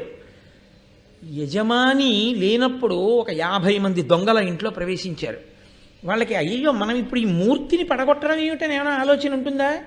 ఈ గాజు మందిరాన్ని బదలగొట్టడం అంటే ఏమైనా ఉంటుందా? వాడు దోచుకునేటప్పుడు అడ్డొచ్చినవన్నీ తోసేస్తాడు. తోసేస్తే అవన్నీ వికారమైపోయి ఆ ఉన్మాదానికి సాక్ష్యాలుగా నిలబడిపోతాయి తర్వాత ఇంట్లో జరిగినటువంటి పరిణామములు. మీకు అంతవరకు ఎందుకండి? హంపి విజయనగరాన్ని కృష్ణదేవరాయల వారు పరిపాలించి తదనంతర కాలంలో రామరాయల వారు అకస్మాత్తుగా ఆ మోసపూరితమైనటువంటి యుద్ధంలో తుంగభద్రా నదికి అవతల వైపు బళ్ళకి కాగడాలు కట్టి చీకట్లో పంపించేస్తే సైన్యం వెళ్ళిపోతోందనుకుని తన సైన్యాన్ని పంపించేశాడు రామరాయలు. వాళ్ళు చీకట్లో తెప్పలు వేసుకుని నది దాటి ఈవలి ఒడ్డుకు వచ్చి విజయనగర సామ్రాజ్యంలో రామరాయలు వారు ఏనుక్కి నల్లమందు పెట్టేశారు. అది ఉన్మాదం వచ్చి ఆ రాజును కూడా ఎక్కించుకోకుండా కింద పారేశారు, చంపేశారు రామరాయలు వారు. రామరాయలు చచ్చిపోయిన తర్వాత విజయనగర సామ్రాజ్యంలో విజయనగరం కోటని 6 నెలలు దోచుకున్నారు. 6 నెలలు రాత్రింపవళ్ళు దోచుకున్నారు దాంట్లో ఉన్న ఐశ్వర్యాన్ని.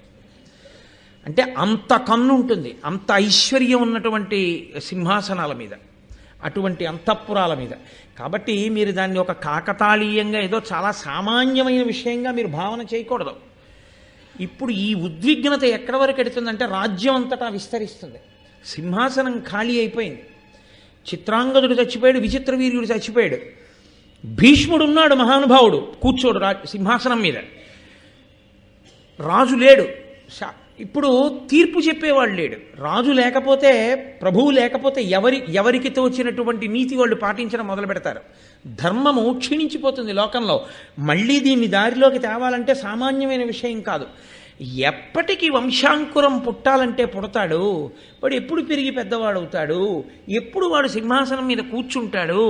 ఇప్పటికిద్దరు చిత్రాంగదుడు విచిత్ర వీర్యుడికి సంతానం కలగలేదు. ఏ గ్రహణం పట్టిందో ఆ సింహాసనం మీద ఓ ప్రభువు కూర్చుంటాడా అసలు? ఇది కొమ్ములు తిరిగినటువంటి మహానుభావులైనటువంటి మగవాళ్లే డీలా పడిపోయేటటువంటి సందర్భం.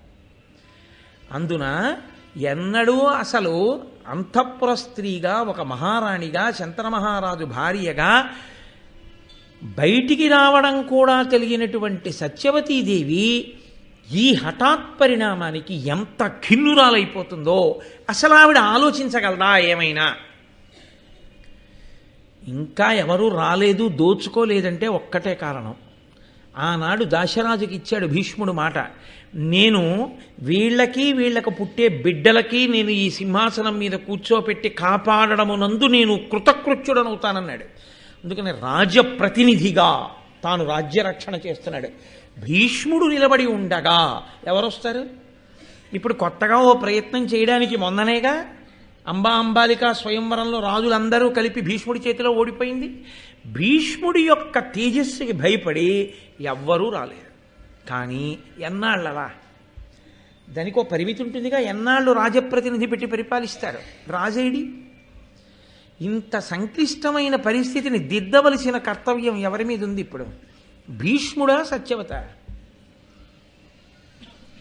భీష్మునిదా అంటే భీష్మునిది కూడా ఉంది. కానీ భీష్ముడు అన్ని వేపులా తలుపులు మూసుకుపోయినవాడు. ఎందుకని అంటే తాను చేసిన శపథమే తనకు అడ్డు. తాను బిడ్డల్ని కనలేడు, తాను వివాహం చేసుకోలేడు, తాను రాజ్యం చెయ్యలేడు.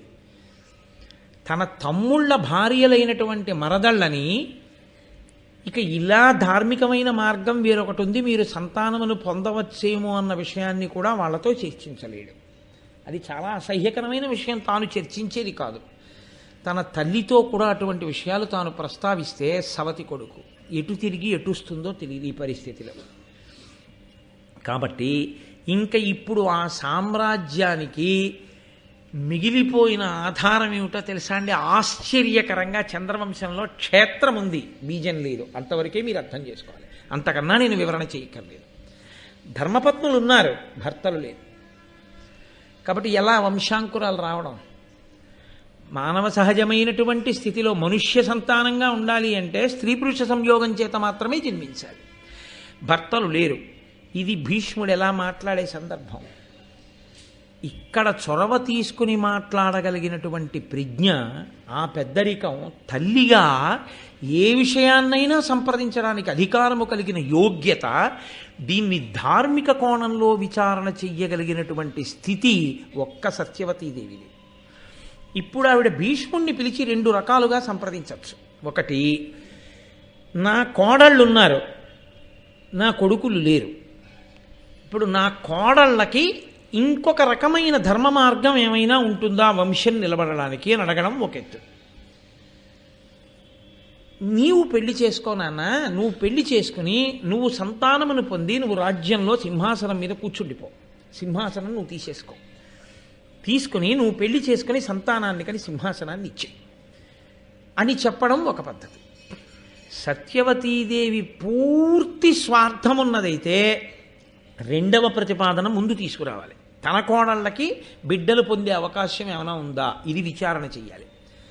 ఆవిడ నిస్వార్థపరురాలైతే భీష్ముణ్ణి పిలిచి విశాల హృదయంతో, నువ్వు మీ నాన్నగారి కొరకు శపథం చేశావు, ఆ తండ్రి గారు వెళ్ళిపోయారు, ఇప్పుడు శంతన మహారాజు ఊహించని స్థితి వచ్చింది, ఇప్పుడు నువ్వు భీష్మించడంలో అర్థం లేదు. కాబట్టి నువ్వే ఇక సింహాసనం మీద కూర్చుని వివాహం చేసుకుని నీ పుత్రులకు సింహాసనమి, నువ్వు నా కొడుకువే, కాబట్టి నేను అది చూసి సంతోషిస్తాను తప్ప సింహాసనం ఖాళీగా ఉండిపోయింది అన్న అమర్యాద రాకుండా చూడు. రాజు లేడు, రాజపత్ని ఉంది. కొడుకులు లేరు, రాజమాత ఉంది. కొడుకున్నాడు, సింహాసనం మీద కూర్చోడు. అప్రతిష్ట నాకొచ్చింది కాబట్టి నువ్వు కూర్చో అని చెప్పవలసిన కర్తవ్యంలో సత్యవతీదేవి ముందు భీష్ముణ్ణి కూర్చోమంటుందా, తన కోడళ్ళకి సంతానం కలిగే మార్గం ఏమైనా ఉందా అని అడుగుతుందా? ఈ రెండిటిలో ఏది ముందు మాట్లాడుతుందన్న దాన్ని బట్టి సత్యవతీదేవి శీలం ఆవిష్కరింపబడుతుంది. ఆవిడ స్వచ్ఛత, ఆవిడ విశాల హృదయం అక్కడ తెలుస్తుంది. కాబట్టి ఒక హేయమైన విషయాన్ని చూసినట్టుగా దయచేసి మీరు ఈ ప్రత్యేక సందర్భాన్ని చూడకూడదు. ఎంత సంక్లిష్టమైన స్థితి ఏర్పడిందో, ఉన్న వ్యక్తులు ధర్మాన్ని పట్టుకోవడానికి ఎలా ప్రయత్నిస్తున్నారో మీరు చూడాలి.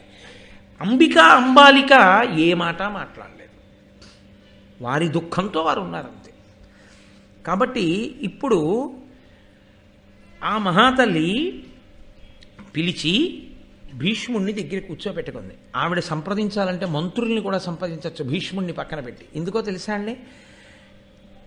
ఏమో భీష్ముణ్ణి అడిగితే అసలు ఇంకొక ధర్మ మార్గం కూడా ఏమైనా ఉందన్నది చెప్పడేమో, చెప్పకుండా తానే సింహాసనం మీద కూర్చునే మార్గం చూసుకుంటాడేమో.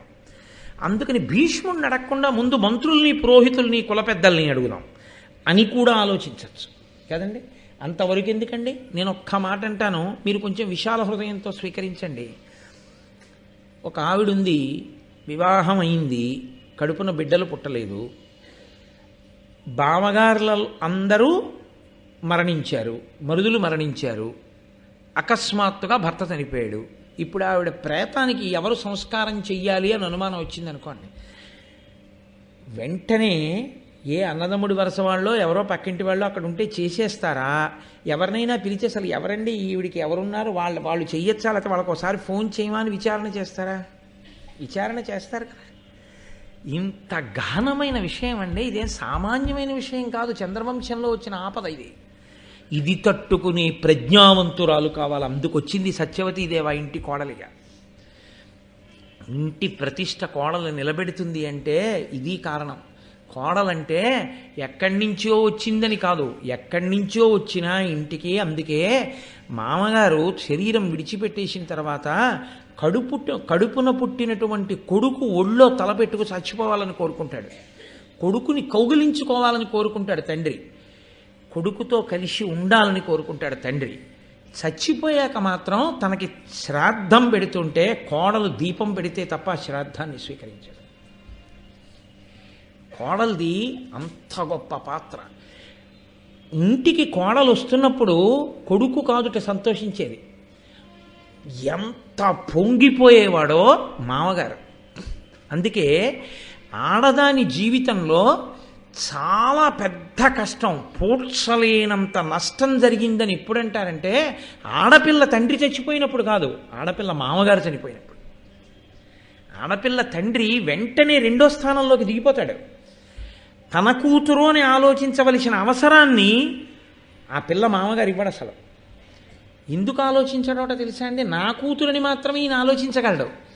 నా కూతురు కాకపోయినా ఎక్కడో పుట్టినా నా ఇంటికి కోడలిగా వచ్చింది, నా కొడుకు చేయి పట్టింది, నా కొడుక్కి సంతానాన్ని కంది, నా ఇంటి పేరుతో నా వంశాన్ని ఉద్ధరించింది, పిచ్చి తల్లి ఎక్కడి నుంచో వచ్చింది. ఆ అమ్మాయి నా ఇంట సుఖపడకపోతే, నా ఇంట ఆ అమ్మాయి సంతోషించకపోతే కాల్సనా నా పెద్దరికం దేనికి? మా మామగారు ఉన్నాడు ధర్మాత్ముడు, మహానుభావుడు, మా మామగారిని కోడలు సంతోషించకపోతే నేను ఉండి ఏం ప్రయోజనం అనుకుంటాట మామగారు. అందుకే కూతురు సంతోషించడం కన్నా కోడలు సంతోషించేటట్టుగా ప్రవర్తించేవాడు ఎవరంటే మామగారే. అది సహజంగా మామగారి యందు ఉంటుంది అంటారు. నాకు ఇన్నాళ్ళు ఉపన్యాసమే చెప్పాను, ఇప్పుడిప్పుడు నిజమేనని నాకు అనిపిస్తోంది, అసలు కోడలు రాకముందే.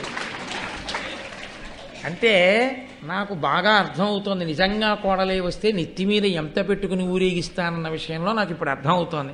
అయ్యో పిచ్చి తల్లి ఎక్కడి నుంచో వస్తుంది, ఆ అమ్మాయి ఇంత సంతోషించాలి, ఇంత సుఖపడాలి, ఆ అమ్మాయి నా వంశాన్ని ఉద్ధరించేటటువంటి పిల్ల, ఎంత సంతోషించాలో నా ఇంటికి వచ్చని ఆలోచన ఇంకా రాకముందే చేస్తున్నానంటే ఏ మామగారైనా అలా ఆలోచిస్తాడనే నేను నమ్ముతున్నాను. కాబట్టి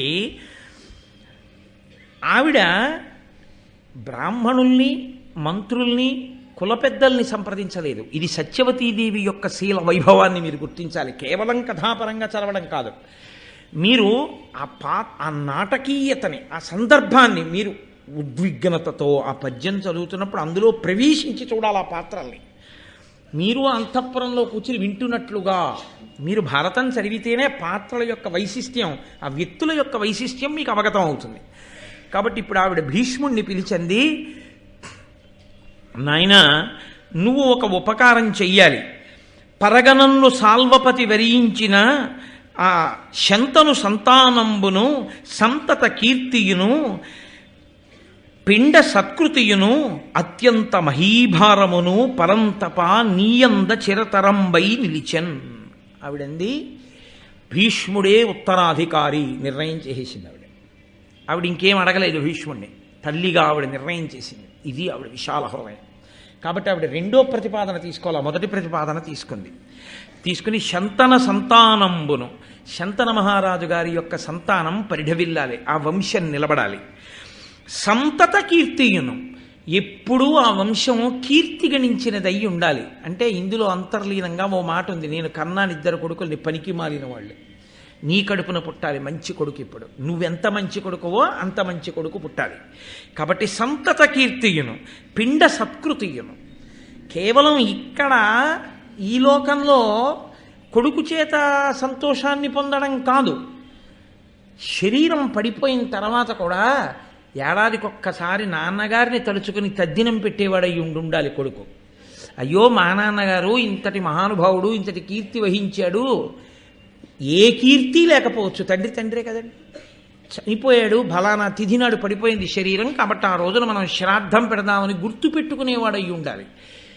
మహాభావ, శంతనుడు చనిపోతే శ్రాద్ధ కర్మలు చేశావు, ప్రతి ఏడాది చేస్తున్నావు. కాబట్టి వంశంలో ఇలా తండ్రిని గుర్తుపెట్టుకుని, తాతని గుర్తుపెట్టుకుని తద్దినం పెట్టేటటువంటి శ్రద్ధాళువులైన వాళ్ళు పుట్టాలి.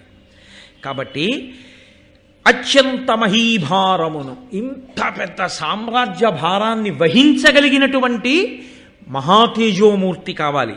పరంతప, శత్రువులను తపింపచెయ్యగలిగిన వాడా, నీయంద చిరతరంబై నిలచెన్, నీ వలన మాత్రమే సాధ్యమవుతుంది.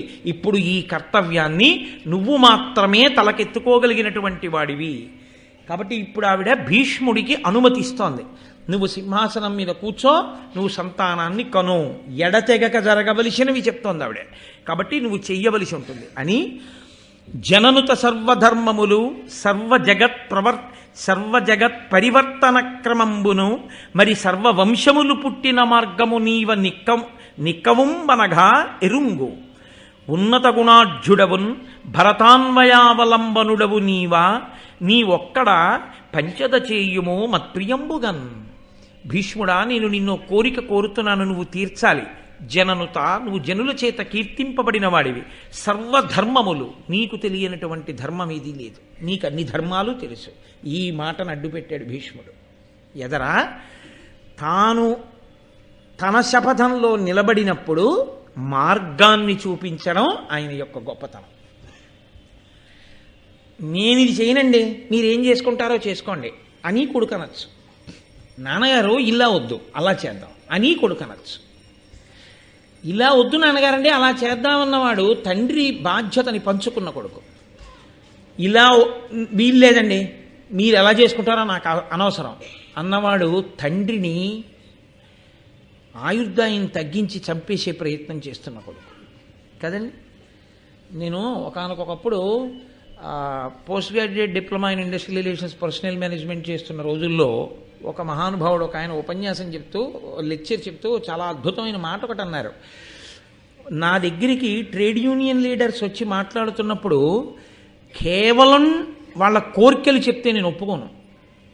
ఎందుకని అంటే వాళ్ళు సంస్థలో అంతర్భాగం. సంస్థ పరిస్థితి చెప్పి దీంట్లో ఎన్ని కోరికలు తీర్చుకుంటే సంస్థ నిలబడుతుందో మీరు చెప్పండి అని చెప్తుంటాను. ఎందుకని అంటే అందులో వాళ్ళ అంతర్భాగం, వాళ్ళు పరిష్కారం కూడా వాళ్ళు చెప్పాలి, కోరికలు ఒక్కటే చెప్పడానికి రాకూడదు. కాబట్టి వాళ్ళు కూడా అంతర్భాగం. కాబట్టి వాళ్ళు నాకు ప్రశ్న ఇవ్వడం, నేను పరిష్కారం చెప్పడం కాదు, నేను వాళ్ళని సమస్య ఇచ్చి పరిష్కారం చెప్పండి అని అడుగుతుంటాను విశాల హృదయంతో అన్నాడు ఆయన. అలా నీవు ధర్మము తెలిసిన్నవాడవు, తల్లికి నమ్మకం, అందుకు చెప్పాడు తర్వాత ధర్మాన్ని భీష్ముడు. జననుత సర్వధర్మములు సర్వ జగత్ పరివర్తన క్రమంబును, ఈ లోకములన్నీ అన్నీ కూడా ఎలా మారుతూ ఎలా ఇలా ఈ స్థితికి చేరుకున్నాయో అన్నీ నీకు తెలుసు. మరి సర్వవంశములు పుట్టిన మార్గము నీవు నిక్కువంబనగా, అన్ని వంశములు ఎలా వచ్చాయో, ఏ వంశంలో ఏ వైక్లభ్యాలు వచ్చాయో, అప్పుడు ఎలా తట్టుకున్నారో, ఎలా సింహాసనాలు నిలబడ్డాయో, ఎలా ఈ క్షత్రియ వంశాలన్నీ రాజ్య పరిపాలన చేశాయో, ఇవన్నీ నీకు తెలుసు. నీకు తెలియనిదేమీ లేదు. ఉన్నత గుణాఢ్యుడవున్, నువ్వు ఉన్నతమైనటువంటి గుణములు కలిగినటువంటి వాడివి. భరతాన్వయావలంబనుడవీవా నిన్నొకడు పంచత చేయుమోమ క్రియంబుగన్. మహానుభావా, నువ్వు ఈ భరత వంశాన్నంతటినీ కూడా నిలబెట్టవలసినటువంటి వాడివి. కాబట్టి నేను నిన్ను ఒక్క కోరిక కోరుతాను, నువ్వు దయచేసి ఆ కోరిక తీర్చవలసింది అని ఆ సత్యవతీదేవి భీష్మాచార్యుల వారిని తాను వరమడుగుతోంది. ఇప్పుడు చిత్రం ఏంటంటే, ఏ సత్యవతీదేవి కొరకు ఆమె అడగకపోయినా తాను ప్రతిజ్ఞ చేసి సింహాసనాన్ని సంతానాన్ని వదిలిపెట్టాడో, సంతానాన్ని అంటే బ్రహ్మచర్యాన్ని స్వీకరించి సంతానం పొందకుండా ఉన్నాడో, ఆ సత్యవతీదేవియే ఇప్పుడు భీష్ముణ్ణి ప్రార్థన చేస్తోంది, నాకు ఒక కోరిక ఇయ్యి.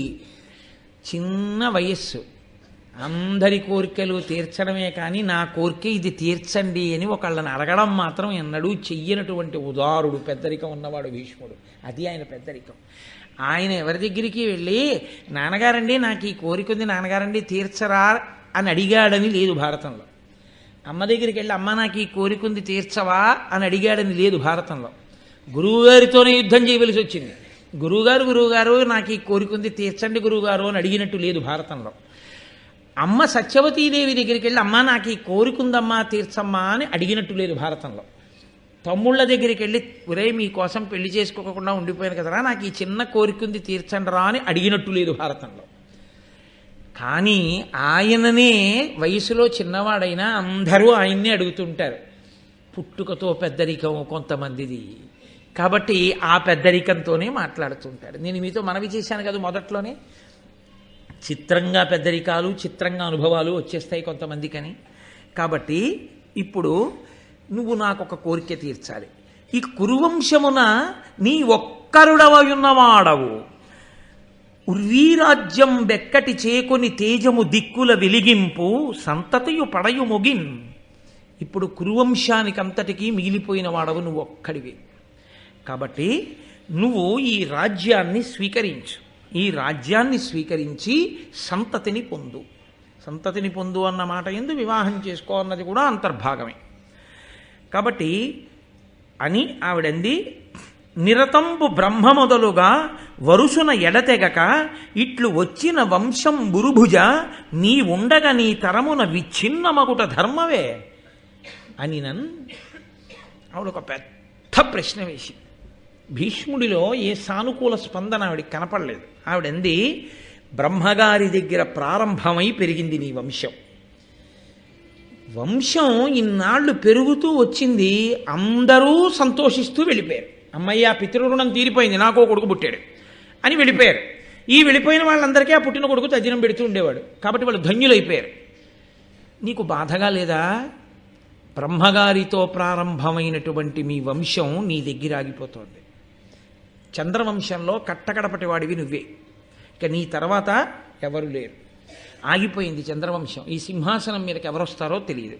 సింహాసనం అలా వదిలేయి, వంశం పోయిందిగా. ఇహ ఈ గోత్రనామాలతో పూజ లేదుగా, నీరాజనం లేదుగా, చేయించేవాడు లేడుగా, అంతరించిపోయిందిగా. ఇంకా అంతకన్నా దారుణమైన స్థితి, ఆ వంశం అంతరించిపోగా నువ్వే చిట్ట చివరి వాడి అవడం ఎంత దారుణమైన విషయం రా. కాబట్టి భీష్మ నా మాట విను, ఇది ధర్మమా వంశం ఆగిపోవడం? ఆగిపోకూడదని కదా ధర్మజ్ఞులు చెప్తున్నారు. ఆగిపోకుండా చూసుకోవలసినటువంటి ప్రధాన కర్తవ్యం అగ్నిహోత్రము, వేదము, ఆ తర్వాత వంశపరంపర ఆగకుండా చూడాలి. కాబట్టి నీవు ఈ వంశమును నిలబెట్టాలి కదా. అంటే భీష్ముడు అన్నాడు, విని భీష్ముడనియే నీకిట్లని ఆనతి ఈయతగునే అన్నెయ్యి నా పల్కిన పల్కును మరి నా తాల్చిన వ్రతమును చెరుప అంత చిరుతని చెప్పుడా. అమ్మా నువ్వు ఇలా అడగచ్చా? నీకు నా ప్రతిజ్ఞ తెలియదా? అమ్మా నేను చిన్న పిల్లాడినా అమ్మా, నేను ఏ ప్రతిజ్ఞ చేశానో ఆ ప్రతిజ్ఞ ఇవాళ కుదరదులే అని మళ్ళీ వెంటనే వదిలేసి మళ్ళీ వెంటనే వచ్చి సింహాసనం మీద కూర్చుని పెళ్లి చేసుకుని పిల్లల్ని కన్నా అది బాల్య చేష్టమా? నీకు తెలీదా ఇది జరగకూడదని? ఇందులో విచిత్రమైనటువంటి విషయం చూడండి. ఏ తల్లి కారణం చేత తాను స్వచ్ఛంద మరణాన్ని వరంగా పొందాడో, ఏ తల్లి కారణంగా తన మీద దేవతలు ఋషులు పుష్పవృష్టి కురిపించారో, ఏ తల్లి కారణంగా లోకంలో తన పేరు మరుగునబడి భీష్ముడన్న పేరు వచ్చిందో, ఈ మూడిటిని చెరిపి లౌకికంగా మళ్ళీ తీసుకొచ్చి సింహాసనం మీద కూర్చోబెట్టి పిల్లలకు అనేటట్టు చెయ్యాలని తల్లి చూస్తారు. అందులో స్వార్థం లేదు, ధర్మమే ఉంది. ఇప్పుడు ధర్మము అని సత్యవతీదేవి మాటకి లొంగితే తాను పూర్వం సంపాదించుకున్నటువంటి అజరామరమైన కీర్తి నశించిపోతుంది. శరీరం జర్జరీభూతం అయిపోతుందిగా, తల ముగ్గుబుట్టు అయిపోతుందిగా, నవనాడులు కృంగిపోతాయిగా, గడగడలాడిపోతుందిగా శరీరం. అప్పుడు ఇంకా చావకుండా కూర్చుని ఏమిటి ప్రయోజనం? ఎన్నాళ్ళు సింహాసనానికి తాను అలా కాపలా? వారసులు లేరు, పరిపాలన మాత్రం సాగుతూ ఉంటుంది. అటువంటి ఒడిలిపోయినటువంటి బుట్టలో ఎన్నాళ్ళు ఉంటాను? విడిచిపెట్టేయాలిగా. కాబట్టి తాను ఈ విషయాల గురించి ఆలోచించకుండా నేనైతే ప్రతిజ్ఞ విడిచిపెట్టను, ఇంకా మిగిలిందంటావా నీ ఇష్టం, ఏం చేసుకుంటావో చేసుకో. ఆనాడు మీ నాన్నగారేగా అడిగారు నీకు పుట్టిన బిడ్డలకి రాజ్యం ఇమ్మని. అందుకని మీ నాన్నగారిని అడుగు ఇప్పుడు పిలిచి అని కూడా అనొచ్చు, దెప్పి పొడిచే లక్షణం ఉంటే. లేదా ఇంతకన్నా నేనేం చేస్తానమ్మా, ప్రతిజ్ఞ చేశాను, ఇప్పుడు నేను చేయగలిగిందే ఉంది, ప్రతిజ్ఞ తిప్పలేను. కాబట్టి తర్వాత ఏం జరగాలన్నది నేను మాట్లాడితే ఏం బాగుంటుంది? నువ్వు ఎవరైనా ధర్మాత్ముల్ని పిలిచి నిర్ణయం చేసుకో అని అంతఃపురంలో తల్లికి బాసటగా నిలబడవలసినటువంటి కొడుకు నిలబడకుండా తప్పుకోగలగడం కూడా భీష్ముడికి అవకాశం ఉంది. కానీ అమ్మ దగ్గర కొడుకుగా నిలబడ్డము అంటే అమ్మకి సమస్య వచ్చినప్పుడు కొడుకు నీ ఇష్టం వచ్చినట్టు చేసుకో అన్నవాడు కొడుకు ఎందుకు అవుతాడండి? అమ్మ ఇది కుదరదు కానమ్మా, మనం ఇలా చేస్తే ఎలా ఉంటుంది అని సలహా చెప్పినవాడు ఎవడో వాడు అమ్మ యొక్క బాధని పంచుకున్నవాడు, వాడు కొడుకు. కడుపున పుట్టాడా? పుట్టలేదు. పుట్టకపోయినా సత్యవతీదేవి ఎందలి అమ్మతనాన్ని గౌరవించాడు అంటే ఇప్పుడు కర్తవ్యాన్ని పంచుకుంటేనే. అప్పుడు ఆయన భీష్ముని యొక్క ఔదార్యం. ఇప్పుడు సత్యవతీదేవి యొక్క శీలవైభవం, భీష్ముని యొక్క శీలవైభవం, అగ్ని బంగారానికి పుటం పెట్టినట్టు వచ్చినటువంటి ఈ విపత్కర సమయంలో వాళ్ళిద్దరూ ధర్మాన్నే ఎలా పట్టుకుంటారు? ఎవరైనా జారుతారా ధర్మం మించి? ఇది ఎంత సంక్లిష్ట పరిస్థితి అండి మహాభారతంలో. కాబట్టి ఇప్పుడు ఆయన అన్నాడు, అమ్మ నేను చిరుతండా అమ్మ పిల్లాడినా నేను ఎలా వదిలేస్తానమ్మా? హిమకురుడు శైత్యమును, అర్యముడు మహాతేజమును, హుతాశనుడు ఉష్ణత్వమును విడిచిరేని గురువర్ధమునా చేకొనిన సత్వ్రతంబు విడుతునే. అమ్మ ఒకవేళ చంద్రుడు చల్లతనాన్ని వదిలిపెట్టేసేయచ్చుగాక, సూర్యుడు తన యొక్క మహా తేజస్సుని విడిచిపెట్టేయచ్చుగాక, అగ్నిహోత్రుడు తన వేడిని విడిచిపెట్టచ్చుగాక అన్న మాటని మాత్రం భీష్ముడు విడిచిపెట్టడమ్మా. కాబట్టి నేను ఒక మాట అంటే ఆ మాట నుంచి తిరుగుడు పడడం అన్నది లేదు. కాబట్టి నేను నా శపథాన్ని మార్చుకోవడము అనేటటువంటి పరిస్థితి లేదు. కాబట్టి సమస్యకి ఉన్నటువంటి రెండు పరిష్కారములలో ఒక పరిష్కారం వైపు తలుపులు మూసేశాడు భీష్ముడు. తాను వివాహము చేసుకొనడు, తను సింహాసనం మీద కూర్చొనడు. కాబట్టి తన వైపు నుంచి రాజప్రతినిధిగా ఆ సింహాసనం మీద కూర్చునేవాడు వచ్చేంత వరకు రక్షణ చేసి అప్పజెప్పడం వినా తాను ఆ వంశాభివృద్ధికి తిన్నగా బిడ్డల్ని కని ఏదో పాత్ర పోషించడం అనేది కుదరదు చెప్పేశాడు. ఇక మిగిలిన అవకాశం ఏముంది? అంబిక అంబాలిక ఉన్నారు, వాళ్ళకి భర్తలు లేరు. అటువైపు నుంచి ఏమైనా అవకాశం ఉంటుందా? లోకము కాదు అక్కడ ప్రశ్న. ధర్మమునకు అతిక్రమణ కాకూడదు. ధర్మాతిక్రమణము కాకుండా సంతానమును పొంది, సామాన్యం కాదు, ద్వాపరయుగం అండి, ఎంతమంది ధర్మాత్ములు, ఒకరు కాదు ఇద్దరు కాదు. ప్రశ్న వేరు, అదేమిటయా అని. అసలు సరి అయిన చరిత్ర తెలియకుండానే పెద్ద భార్య కుమారుడికి రాజ్యం అంగీకరించారు, ప్రతీపుడి విషయంలోనే అంగీకరించలేదు. ప్రతీపుడికి ఇస్తానంటే ఆ రెండో వాడికి అటువంటిది, పెద్దవాడికి ఇస్తానంటే అటువంటిది ఇప్పుడు కొత్తగా అంబికకి అంబాలికకి భర్తలు లేకుండా కలిగే సంతానాన్ని సింహాసనం మీద కూర్చోబెడతానంటే ప్రజలు అంగీకరిస్తారా, ఋషులు అంగీకరిస్తారా, ఎవరు అంగీకరిస్తారు? పైగా అది ధర్మం అవుతుందా? కాబట్టి అసలు ధార్మికమైన మార్గం ఉన్నదా? ఏదో సంతానం కాదు. ఏదో సంతానానికి మీరు ఒక విషయాన్ని గుర్తుపెట్టుకోవాలి, సభాముఖంగా చర్చ చేయడం కష్టం. వాళ్ళు అంత చేత కాని వాళ్ళు, పనికి మాలిన వాళ్ళు కారు. కాశీరాజు కుమార్తెలు అంబిక అంబాలిక. కాశీరాజు ఒప్పుకుంటాడా? లోకం ఒప్పుకుంటుందా? చంద్రవంశంలో ఇంకింతకన్నా అప్రతిష్ఠ ఉంటుందా? సింహాసనాన్ని వదిలిపెట్టేయడం మంచిది. ఓ ఏనుక్కి పూలదండిచ్చి ఎవరి మెడలోనో వేయమండం మంచిది తప్ప ఇంత నీచమైన పని భీష్ముడు ఉండగా ధర్మాత్ముడు జరుగుతుందా? కాబట్టి ధార్మిక మార్గం ఏమైనా ఉందా అసలు సంతానం పొందడానికి? ఇప్పుడు ఇది ధర్మమెరిగిన వాడవు అని ఆవిడ చెప్పింది. నువ్వు కూర్చో అంది. కూర్చోను అని ఊరుకోవడం కాదు, తల్లి సమస్యకి పరిష్కారం చెప్పాలి భీష్ముడు ఇప్పుడు. కాబట్టి మాట్లాడాడు, లేకపోతే ఆయన మాట్లాడలేదు. కాబట్టి ఇప్పుడు ఆయన ఒక ప్రతిపాదనను ఒకదాన్ని తీసుకొచ్చి ఆయన అన్నాడు, పితృవధ జాత కోప పరిపీడితుడై జమదగ్ని సూనుడు ఉద్ధతబలు హైహయున్ సమదర్పితు చంపి అశేష దారుణీపతుల వధించే గర్భగత బాలురనాదిగా అట్టి చోటత చతులకు తొల్లి ధర్మవిధి సంతతి నిల్పరే భూసురోత్తముల్. ఈవిడ అంది కదూ, నీకు లోకంలో ఉన్నటువంటి క్షత్రియుల వంశముల యొక్క చరిత్రలన్నీ తెలుసు కాబట్టి నీకు ధర్మం తెలుసు, ఏ వంశం ఎలా నిలబడిందో తెలుసు కాబట్టి నువ్వు చెప్పు భీష్మ అంది కదూ. అమ్మ అందుకు చెప్తున్నాను. ఒకప్పుడు పరశురాముడు తన తండ్రిని ఒక క్షత్రియుడు సంహరించాడు అని కోపం పట్టుకుని క్షత్రియుడన్నవాడు భూమి మీద ఉండకుండా చేస్తాను అని ప్రతిజ్ఞ చేసి క్షత్రియుడంటే రాజ్య పరిపాలన చేసే రాజులు ఉండకుండా చేస్తానని గండ్రగొడ్డలిని చేత పట్టుకుని 21 పర్యాయములు భూమండలమంతా తిరిగి రాజన్నవాణ్ణల్లా చంపేశాడు. రాజుని చంపడం కాదు, రాజుల యొక్క అంకురములు ఉండకూడదని రాణుల గర్భములలో ఉన్న పిల్లల్ని కూడా చంపేశాడు. మొత్తం వంశాలు ఆగిపోయాయి. ఇక రాజులేది, క్షేత్రములు ఉన్నాయి, బీజములు లేవు. కాబట్టి వంశాలు ఆగిపోయాయి. అప్పుడు ఏం జరిగిందో తెలుసా అమ్మా? ఒక గొప్ప ధార్మికమైనటువంటి పెద్దలు అంగీకరించి ఋషులు అంగీకరించినటువంటి పద్ధతి ఒకటి నడిచింది. దాన్ని నియోగ పద్ధతి అంటారు. నియోగించుట అని. నియోగ పద్ధతి అంటే నేను ఏదో ఒక కులంలోనే ఒక శాఖ గురించి నేను మాట్లాడటలేదు. నియోగించుట అని.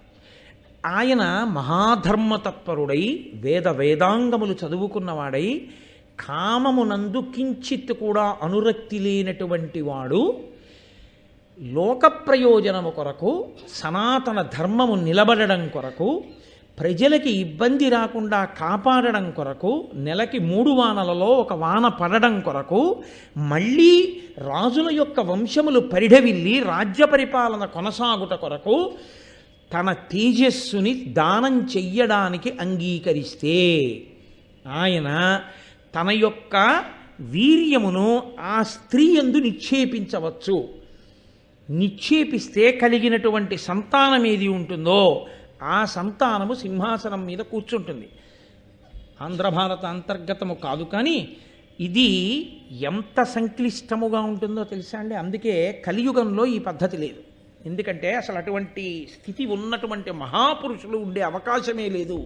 కాబట్టి అసలు ఈ నియోగ పద్ధతి అన్నదాన్ని కలియుగమునందు అంగీకరించలేదు, తీసేసింది ధర్మశాస్త్రం. అసలు శ్వేతకేతుడి వృత్తాంతం దగ్గర నుంచే ఒక్క ఉత్తర కురు భూముల యందు తప్ప తీసేశాడు, ఆయనే తీసేశాడు ద్వాపరయుగంలో.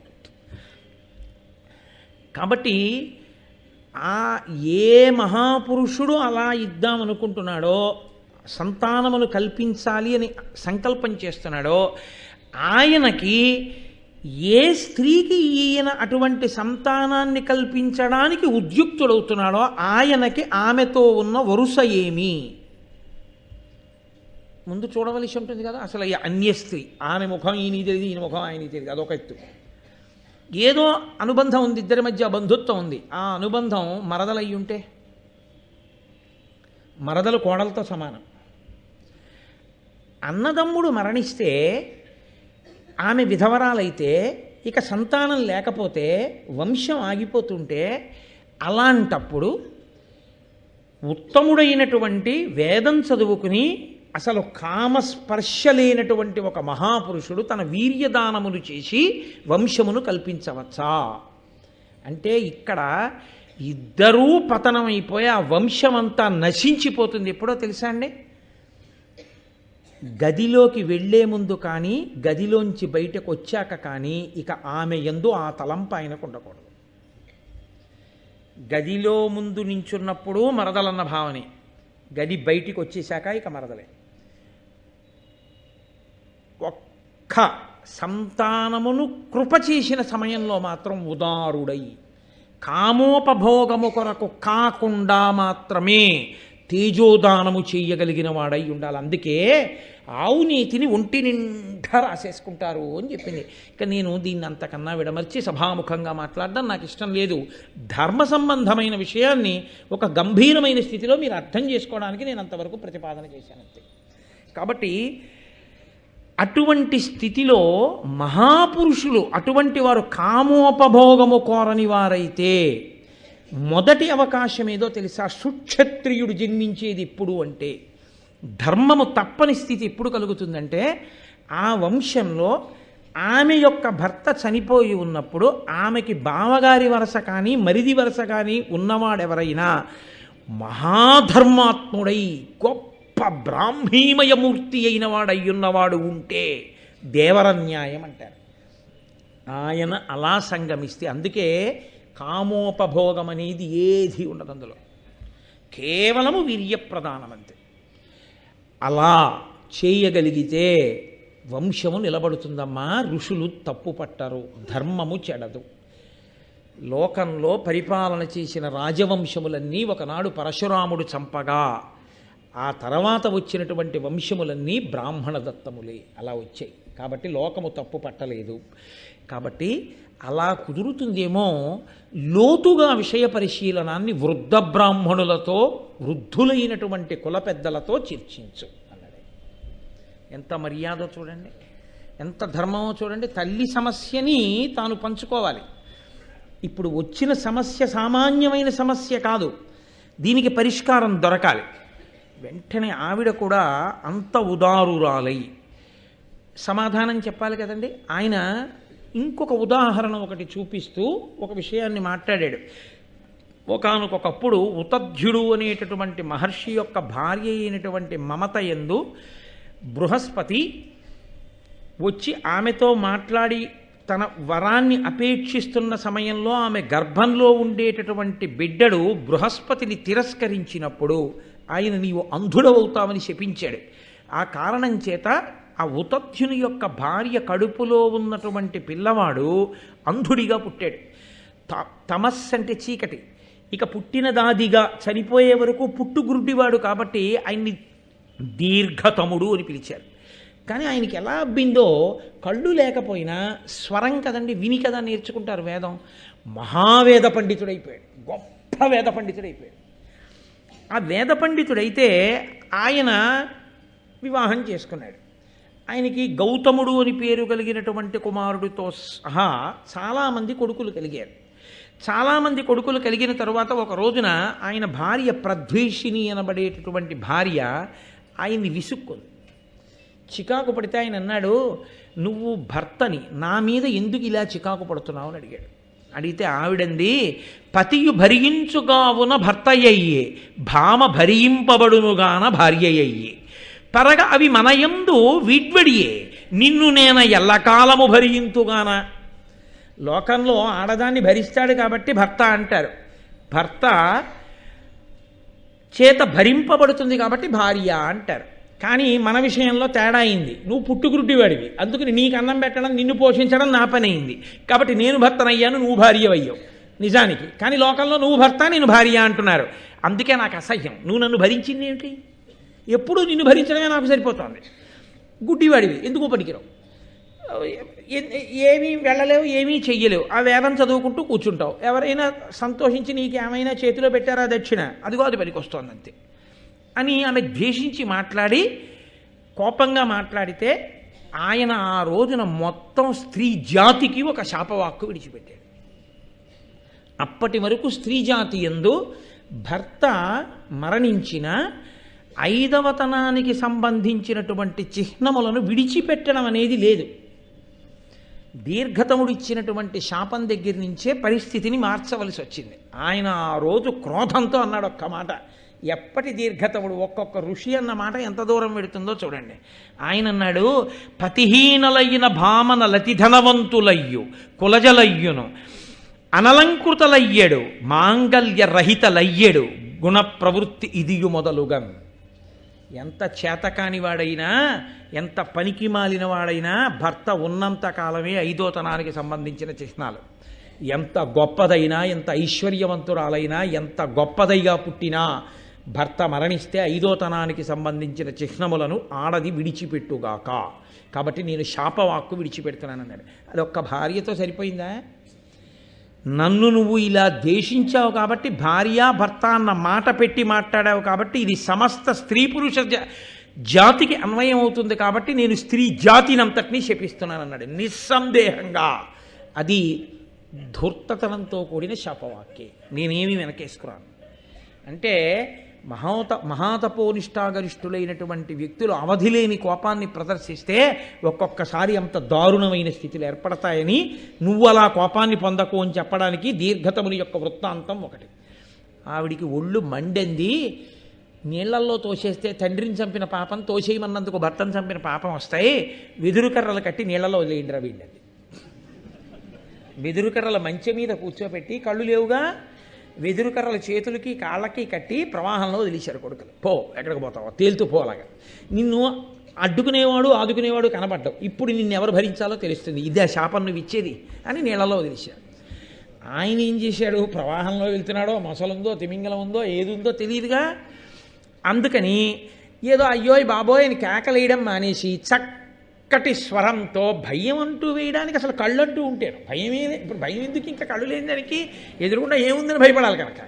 కాబట్టి హాయిగా వేదం చదువుకుంటూ పోతున్నాడు ఆ నీళ్ల మీద.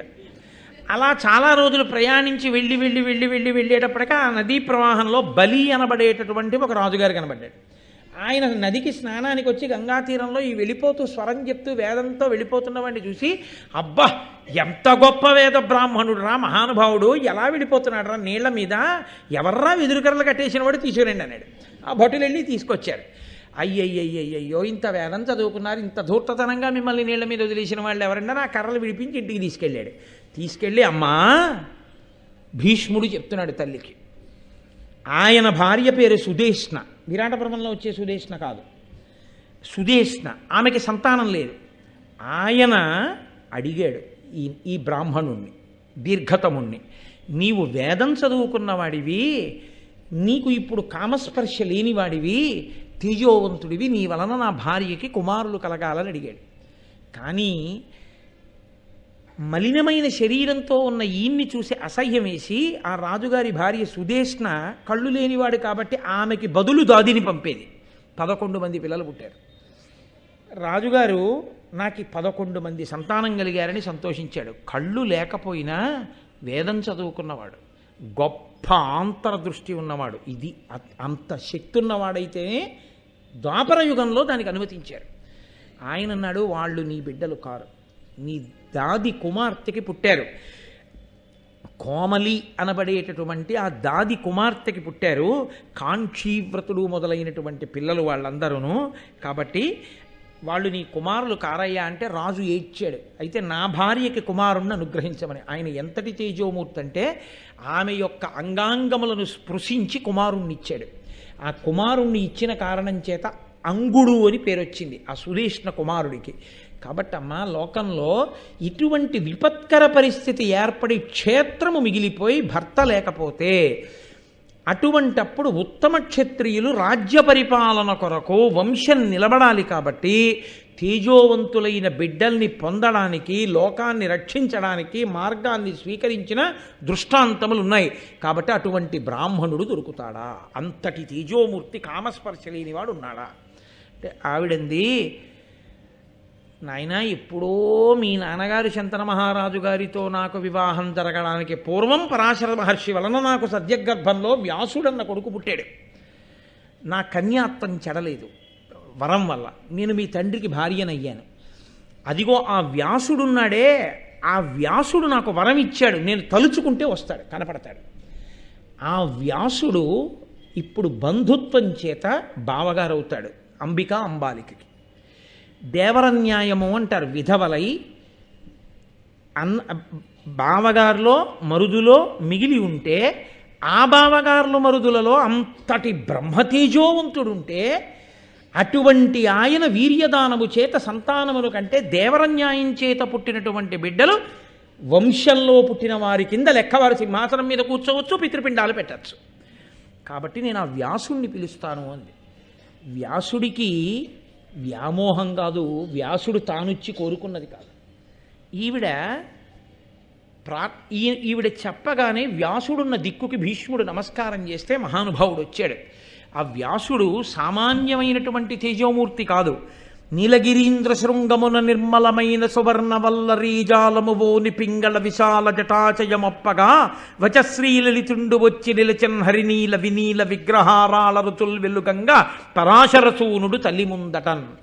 నల్లటి పర్వతం మీద ఓ మెరుపులు ఉంటే ఎలా ఉంటుందో అలా నల్లటి వాడు, ఎర్రటి జటలతో మెరిసిపోతున్నవాడు, లోకానికి పలుకొచ్చే పలుకులు చెప్పగలిగిన వాడు, బ్రహ్మనిష్టాగరిష్ఠుడు, పుట్టుక చేత 4 వేదములు నేర్చుకుని పుట్టినటువంటి వాడు, 4 వేదములు విభాగం చేసినవాడు, అష్టాదశ పురాణములకు కర్త, మహాతేజోమూర్తి, కృష్ణద్వైపాయనుడు, సాక్షాత్ నారాయణాంశ సంభవుడు, గురువులకు గురువు, బ్రహ్మనిష్టాగరిష్ఠుడైనటువంటి వ్యాసుడు బావగారిగా అనుబంధాన్ని కలిగి ఉన్నాడు. కాబట్టి ఆయన ప్రత్యక్షమయ్యాడు. ప్రత్యక్షమైతే అప్పుడు ఆ భీష్ముడితో ఆ వ్యాస భగవానుడితో సత్యవతీదేవి తన కష్టాన్ని చెప్పుకుంది. ఈ భీష్ముడు ప్రతిజ్ఞ చేశాడు ఆయన సత్యవాక్యాన్ని దాటడం. కాబట్టి ఇప్పుడు ఆయన సింహాసనం మీద కూర్చోడు, వివాహం చేసుకోడు, బిడ్డలు పుట్టరు. నా కుమారులిద్దరూ మరణించారు. అంబికా అంబాలిక మిగిలి ఉన్నారు. సింహాసనానికి వారసులేడు, వంశానికి నలుసులేదు. కాబట్టి ఇంత సంక్లిష్ట పరిస్థితి వచ్చింది. ధృతినీయనుజుండైన విశ్రుతుడైన విచిత్ర వీర్యు సుక్షేత్రములన్ సుతులంబడయము కులమవిరత సంతతి నెగడ దేవర న్యాయమునన్. నాయన విచిత్ర వీర్యుని యొక్క చిత్రాంగతుడు అసలు పెళ్ళవకుండా చచ్చిపోయాడు. కాబట్టి విచిత్ర వీర్యుని యొక్క భార్యలు ఉన్నారు అంబికా అంబాలిక. నువ్వు దయతో నీ తేజస్సుని కృపచేసి సంతానము కలిగేటట్టుగా అనుగ్రహించు. ఆ సంతానము లేకపోతే ఏమిటి అంటావేమో, నీకు తెలియని ధర్మం కాదు. నీ కారణమున వంశమనాకులమై నిలుచుటయు తదాప్తులు ప్రజలు శోక భయంబులు విడుతురు నాకును భీష్మునకొకడు మనఃప్రియమెసగన్. లోకానికి శోకము భయము పోతాయి రాజు సింహాసనం మీద కూర్చుంటే. కాబట్టి లోకానికి శోక భయాలు పోవాలి, మా వంశము నిలబడాలి, ఇది తంతువుగా పెరగాలి. కాబట్టి నాయన నువ్వు అనుగ్రహించవలసింది అంటే వ్యాస భగవానుడు అన్నాడు. ఆయన భూత భవిష్యత్ వర్తమాన కాలములు తెలిసినవాడు. అమ్మా నేను రాజుని కాను, నేను బ్రాహ్మీమయమూర్తిని, అపార తేజోమూర్తి. వ్యాస భగవానుడు అంటే 1000 సూర్యులు ఉదయించినట్టు ఉంటాడు. ఆ జటామండలం అది. వాళ్ళు రాచకన్యలు. నా వంటి వాణ్ణి దగ్గరగా చూడడం అన్నది వారు ఎరుగరు. కాబట్టి నేను ఒక వ్రతం చెప్తాను. 1 ఏడాది పాటు ఈశ్వరుణ్ణి ఉద్దేశించి తపస్సు చేయమను. వాళ్ళ మనస్సు పూర్తిగా శుద్ధమైన తరువాత అప్పుడు నేను నా తేజస్సుని కృప చేస్తే మీ వంశము పరిఢవిల్లేటటువంటి కుమారులు కలుగుతారు. కాబట్టి 1 ఏడాది పాటు వాళ్ళని వ్రతం చేయమనమ్మా అన్నాడు. అంటే ఆవిడంది, ప్రకటముగ వంశ విస్తారకులకు పుత్రులు చెచ్చరం పడయుదురు, అరాచకమైన దారుణీ ప్రజకొక నిమిషంబైన ప్రకృతి నుండగలావే. నాయన సంతానము తొందరగా కలగకపోతే భీష్ముడు ఒక్కడే రాజప్రతినిధిగా సింహాసనాన్ని రక్షిస్తూ ఉండిపోయాడు. చాలా కాలం సింహాసనం ఖాళీగా ఉండిపోతే ఏమవుతుందో తెలుసా? అవని అరాచకం పైన అప్పుడు భూప్రజయందు సర్వధర్మవులు తొలంగు, దేవ మునిముఖ్యులు వాయుదురు, ఓలి వృష్టి లేదవు, మరి అర్ఘ్యవుల్ తరగు అందురు కావున కాలయాపనం భవితధమాక్య చేయక నయంబున రాజ్యము నిల్పుమిత్తరిన్.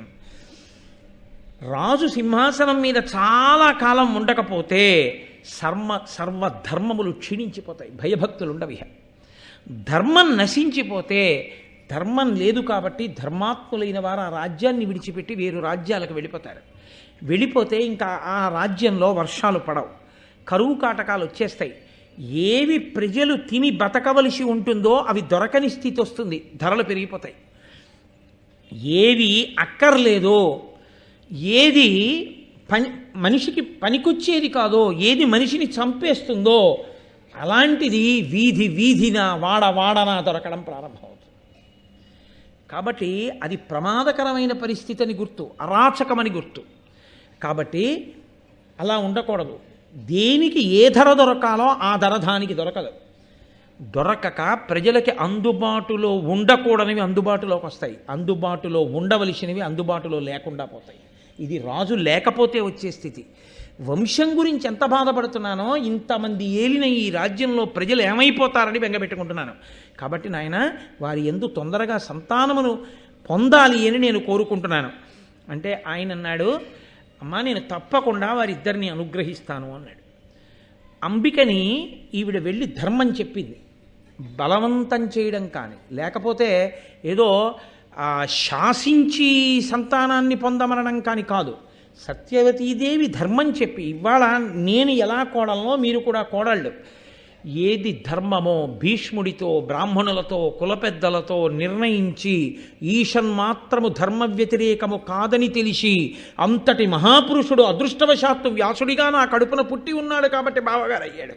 లేకపోతే దేవరన్యాయంలో పుట్టడానికి మీకు బావగారులు మరుదులు లేరు. భీష్ముడు భీష్మించి ఉన్నాడు కాబట్టి మీరు ప్రహృష్ట హృదయముతో సంతానములు కనండి అని అడిగింది. అంబిక అంబాలిక అంగీకరించారు.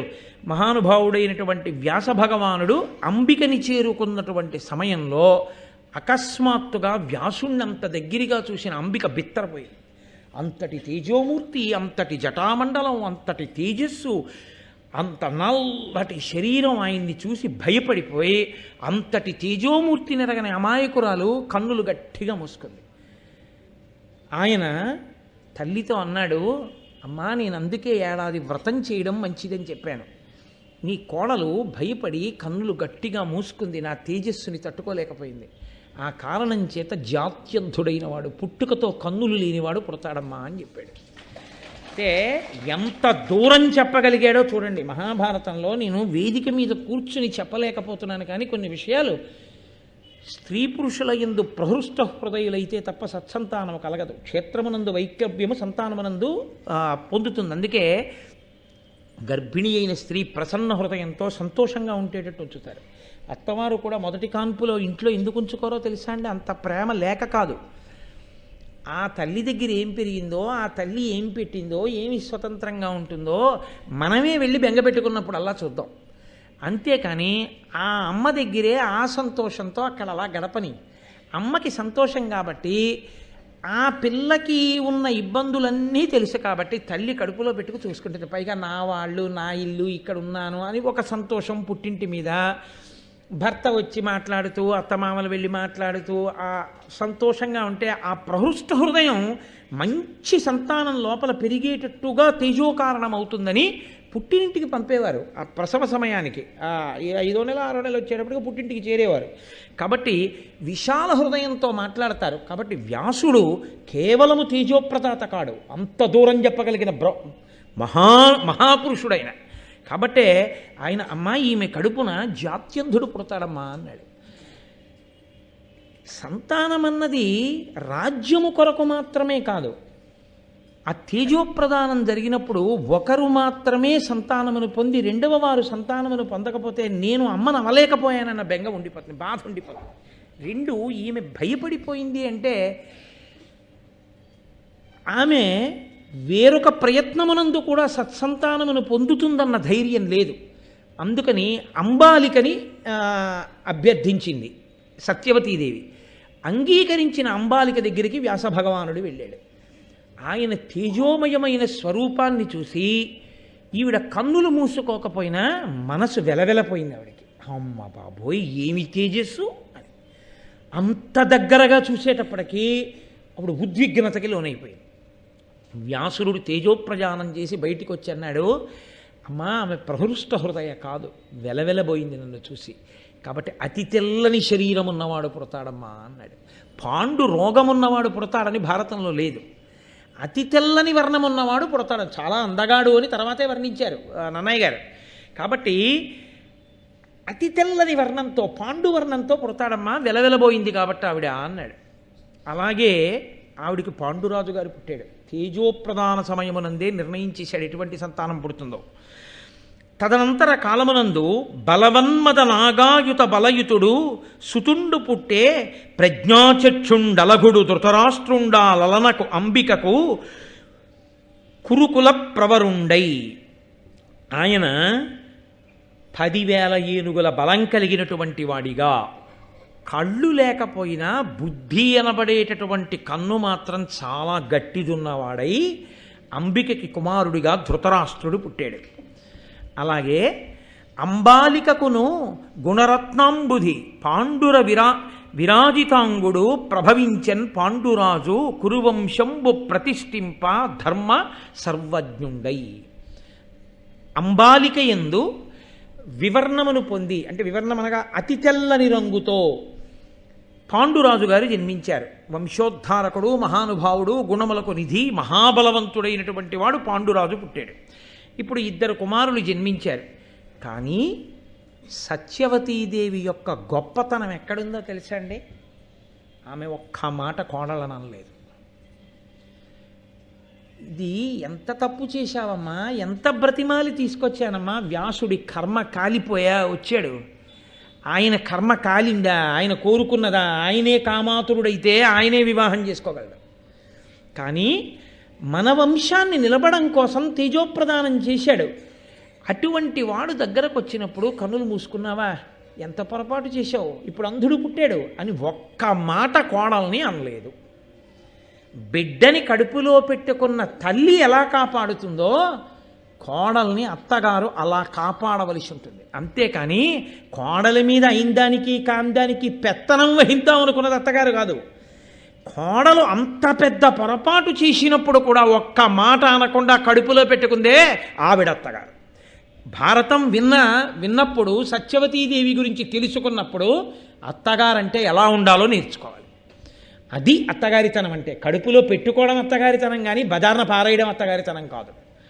కాబట్టి అటువంటి మహాతల్లి ఆ పాండురాజు ధృతరాష్ట్రుడు పుట్టాడని కోడళ్ళని మందలించలేదు. కానీ ఆవిడ బెంగ పెట్టుకుంది. ఎందుకు బెంగ పెట్టుకుందంటే, ఏ తెల్లటి వర్ణం వాడో ఓ కొడుకు పుట్టాడు, బాగానే ఉంది అంబాలిక విషయం. పాపం ఇప్పుడు అంబిక విషయంలోకి వచ్చేటప్పటికి ధృతరాష్ట్రుడు పుట్టాడు, గుడ్డివాడు పుట్టాడు. ఇప్పుడు భర్త పోయాడని ఒక ఏడుపు, కొడుకు పుట్టాడు కానీ గుడ్డివాడు సింహాసనం మీద కూర్చోలేడని ఒక ఏడుపు. ఇలాంటి కొడుకుని కని అలాంటి భర్తని పొంది అయ్యో నేనే పాడైపోయానని ఈ అంబిక బాధపడుతుందేమో. పెద్ద భార్య యొక్క సంతానం కాబట్టి ఉన్న వాళ్ళల్లో ఇంకొక కొడుకు తేజోవంతుడు పుడితే ఆ అధికారం ఏదో ఆవిడికే దక్కితే, ఆ తమ్ముడు ఈ అన్నని జాగ్రత్తగా పొదివి పట్టి అయ్యో పాపం అన్నయ్యకి కళ్ళు లేవని రక్షించుకోగలిగిన వాడైతే అంబికకి మనశ్శాంతి కలుగుతుందని ఆలోచించింది సత్యవతి. ఎంత ఉదార హృదయరాలు చూడండి ఆవిడ. ఆయన కర్మ అండి వ్యాసభగవానుడికి. అమ్మకి వరం ఇచ్చాడు పుట్టినప్పుడు, అమ్మా నువ్వు పిలిస్తే వస్తానమ్మా, నీవు ఏదడిగినా నీకు ఉపకారం చేస్తానమ్మా అన్నాడు. అందుకు అమ్మ మాటకి కట్టుబడిపోయాడు వ్యాసుడు. ఆవిడ మళ్ళీ ప్రార్థన చేసింది, వ్యాసుడిని మళ్ళీ వచ్చాడు, అమ్మా ఏం ఆజ్ఞ అన్నాడు. నాయనా తెలిసి జరిగిందో తెలియక జరిగిందో పెద్ద పొరపాటు జరిగిపోయింది, జాత్యంధుడు పుట్టాడు, ఆ అంబిక పరిస్థితి ఏమిటి, కాబట్టి నువ్వు ఇంకొక్క మారు అంబికని అనుగ్రహించు. ఆయన అన్నాడు, అమ్మ నీ కోరిక మేరకు ఎదర పెద్ద పెద్ద ఇబ్బందులు రాకుండా తప్పకుండా నేను అంబికని అనుగ్రహిస్తాను. ఇప్పుడు అంబిక సంక్షోభం పొందింది. ఇతపూర్వం నేను ఆయన్ని దగ్గరగా చూసినప్పుడు భయపడిపోయి కళ్ళు మూసుకున్నాను. మళ్ళీ రెండవ మాట నేను ఆయన్ని చూసినప్పుడు ఏం భయపడినా, తెల్లబోయినా, కళ్ళు మూసుకున్నా, ఆయన తేజస్సుని చూసినప్పుడు సహించలేకపోయినా, ప్రహృష్టమైన మనస్సుతో నిలబడలేకపోయినా మళ్ళీ ఏ ప్రమాదం వస్తుందో అని హడిలిపోయి ఆయన తేజస్సు గురించి ఆలోచిస్తే చాలు కంగారు పడిపోయి అది అత్తగారితో చెప్పి ఉంటే బాగుంటుంది. అక్కడ పొరపాటు చేసింది. చెయ్యడానికి కూడా వెనకాతల ఏదో ఉంటుంది కదండి, కదలికకి ఈశ్వరుడు ఉంటాడు కదా. ఆవిడ ధైర్యము కలిగినటువంటి ఒక దాసిని పిలిచి, ఎవరు అంబికో ఎవరు అంబాలికో నిజంగా గట్టిగా కళ్ళు తెరిచి చూసినవాడు కూడా కాడు వ్యాసుడు. అందుకు కాదుగా, కావలసింది ఆయనకి ఏమిటంటే ఆ వంశాన్ని నిలబెట్టడం ఒక్కటే ఆయన ప్రయోజనం, అంతకు తప్ప ఆయన ఏ భోగమును కోరినవాడు కాడు. ఆయన ఒక్కసారి ఆ తేజోదానం చేశాడా అంతే, ఇక మరదలుగానే చూడగలడు ఆయన. అంతటి ఉదారుడు, అందుకు అటువంటి మహానుభావుడు కాబట్టి అర్హుడయ్యాడు. ఇప్పుడు ఆవిడ భయపడి దాసికి తనలా అలంకారం చేసింది. అలంకారం బట్టి రాచకన్య అనుకున్నారు, రాజుభార్య అనుకున్నారు. ఆవిడ్ని గదిలోకి ప్రవేశపెట్టింది. ఆవిడనుకుంది, ఏమి భోగం పట్టిందిరా నాకు, నా జన్మాంతరంలో వ్యాస భగవానుడికి కొడుకుని కన్నమే. అసలు ఎవరికీ చెల్లదు అది. అసలు వ్యాసుడికి కొడుకుని కనడానికి క్షేత్రావడం ఏమిటి, ఎవరికి చెల్లుతుంది అది? అసంభవం, ఒక్కనాటికి సాధ్యం కాదు. అటువంటి వ్యాస భగవానుడికి నేను కొడుకుని కన్నమా, ఏమొచ్చింది నా అదృష్టం అనుకుంది. ఎప్పుడు వస్తాడు వ్యాస భగవానుడు అని ఎదురు చూస్తోంది ఆవిడే. వ్యాస భగవానుడు రాని వచ్చాడు. అయితే ఇక్కడ ఒక పెద్ద ధర్మసూక్ష్మం ఒకటి ఉంటుంది. లోపల కూర్చున్న దాసి ఎదురు చూడొచ్చేమో కానీ వ్యాసుడికి తెలియదా త్రికాలవేది లోపల లేదు, అంబిక లేదు, దాసి ఉంది అని తెలియకుండా వీర్యదానం చేసేటంతటి అమాయకుడు ఆయన. మరి తెలిసి దాసికి ఎందుకు తేజోదానం చేశాడో తెలుసా అండి ఆయన? ఎదరవిందురు కానీ అంటే ఇవాళ చెప్పనని కాదు, ఇది రేపు కొనసాగిస్తానంటే మీకు ఉత్కంఠ తీరదు. వీడు అసాధ్యం కులాన్ని అని తిడతారు పలహారం చేస్తూ, అది చెప్పే పూర్తి చేసేస్తాను. కాబట్టి ఇప్పుడు ఆయన తేజోదానం చేశాడు. ఎవరికి? ప్రహృష్టమైనటువంటి మనసున్నటువంటి దాసికి. ఆవిడికి మహాబలాఢ్యుడు, గొప్ప రాజనీతి తత్పరుడు, మహాతేజోమూర్తి విదురుడు జన్మించాడు. కానీ అంబాలికకి కొడుకు కాడు. కాబట్టి రాజ్యాధికారానికి అర్హత పొందకుండా పోయాడు. ఎందువల్ల ఇలా జరగవలసి వచ్చింది? దీనికి వెంటనే మళ్ళీ మహానుభావుడు వ్యాసుల వారు మనకు అందిస్తారు. మాండవ్యుడు అని ఒక మహర్షి, ఆయన మహానుభావుడు బ్రహ్మర్షి. అటువంటి వాడు తీర్థయాత్రలు చేసి చేసి చేసి చేసి ఒక రాజ్యంలోకి ప్రవేశించి అక్కడ మౌనవ్రతాన్ని పూనాడు. మౌనవ్రతాన్ని పూలి 2 చేతులు పైకెత్తి తపస్సు చేస్తున్నాడు. చిత్రంగా ఉంటాయి పరమేశ్వరుడు యొక్క నిర్ణయాలు, కదలికలు. ఆ రాజుగారి అంతఃపురంలో దొంగతనం చేసినటువంటి దొంగలు ఆ ధనాన్ని పట్టుకుని పారిపోతూ మాండవ్యుడు తపస్సు చేసిన ప్రదేశం దగ్గరికి వచ్చి ఆయన ఉన్నటువంటి కుటీరంలో పడేసి దాక్కున్నారు. భటులు తరువుకొచ్చి ఈయన్ని అడిగారు, దొంగలిటి వెళ్ళారా, ఎవరు నువ్వు అని అడిగారు ఆ చీకట్లో. ఆయన మౌనవ్రతంలో ఉన్నాడు, మాట్లాడలేదు. ధనం కనబడింది, దొంగలు కనబడ్డారు. వాళ్ళు ఈయన కూడా దొంగేనని పెడరెక్కలు విరిచి కట్టి రాజు దగ్గరికి తీసుకెళ్లారు. రాజు దొంగల్ని శిక్షించడంతో పాటుగా ఈయనకి శూలారోహణ శిక్ష వేయించాడు. శూలారోహణం అంటే ఒక శూలాన్ని తిరగేసి పాతి పెడతారు. మీకు తేలిగ్గా అర్థమైపోవాలంటే కొబ్బరి బొండాలు ఇచ్చే గుణపాన్ని చూడండి, తిరగేసి పెడతారు. పైకి సూదిగా ఉన్న మొలస్తుంది, కొబ్బరి బొండం ఒలుస్తారు, అలా పెడితే శూలం అంటారు. ఇప్పుడు ఎవడు దోషం చేశాడో ఆ వ్యక్తిని తీసుకెళ్ళి దాని మీద కూర్చోబెడతారు. అతని బరువును బట్టి శూలం లోపలికి దిగిపోవడం మొదలవుతుంది. అది దిగి తలలోంచి పైకి వచ్చేస్తుంది. అది ఇక నేను ఆ బాధ గురించి ఇప్పుడు కొత్తగా వర్ణించక్కర్లేదు, అది అసలు ఊహిస్తేనే భయం. అటువంటి శూలారోహణం చేయించండి అన్నాడు ఈ మాండవ్య మహర్షిని. తెలియక భటులు తీసుకెళ్ళి ఇన్ని శూలం మీద కూర్చోబెట్టేశారు. కూర్చోబెట్టేస్తే ఆ శూలం దిగిపోవడం ప్రారంభమైంది శరీరంలోకి. ఆయన మహాపురుషులకు మాత్రమే చెల్లుతుందండి, అది సామాన్యులకు చెల్లే విషయం కాదు. ఆయన ఈ శరీర భావము నుండి విస్మృతి పొందాడు. అసలు ఈ శరీరము, దానికి నొప్పి, అందులో శూలం గుచ్చుకుంటోందన్న విషయం నుంచి విస్మృతిని పొంది ఆయన పరమేశ్వరుడి యందు మనసు పెట్టి తపస్సు చేయడం ప్రారంభం చేశాడు. చేస్తే ఎంత చిత్రం జరిగిందంటే, మునివరుడట్లుండియు తన మనమున అతిశాంతుడై సమత్వమును తపమునరించే అనశనుండయ్యును బహుకాలంబు ప్రాణయుక్తుండవుచున్. చాలా కాలం ప్రాణాలతోటే ఉండి తినకుండా తాగకుండా అలాగే దాని మీద శూలం మీద ఉంటే ఆ శూలం దిగుతూ దిగుతూ దిగుతూ దిగుతూ అప్పటికే ఎండి ఏరింపులైపోయిన మనిషి కాబట్టి అది దిగుతూ కంఠం దాకా వచ్చేసింది. ఆయన అలాగే శూలం మీద కూర్చుని తపస్సు చేస్తుంటే ఆయన స్థితిని చూసి ఆశ్చర్యపోయి మిగిలిన ఋషులందరూ ఒక రాత్రి వేళ పక్షుల రూపంలో వచ్చారు.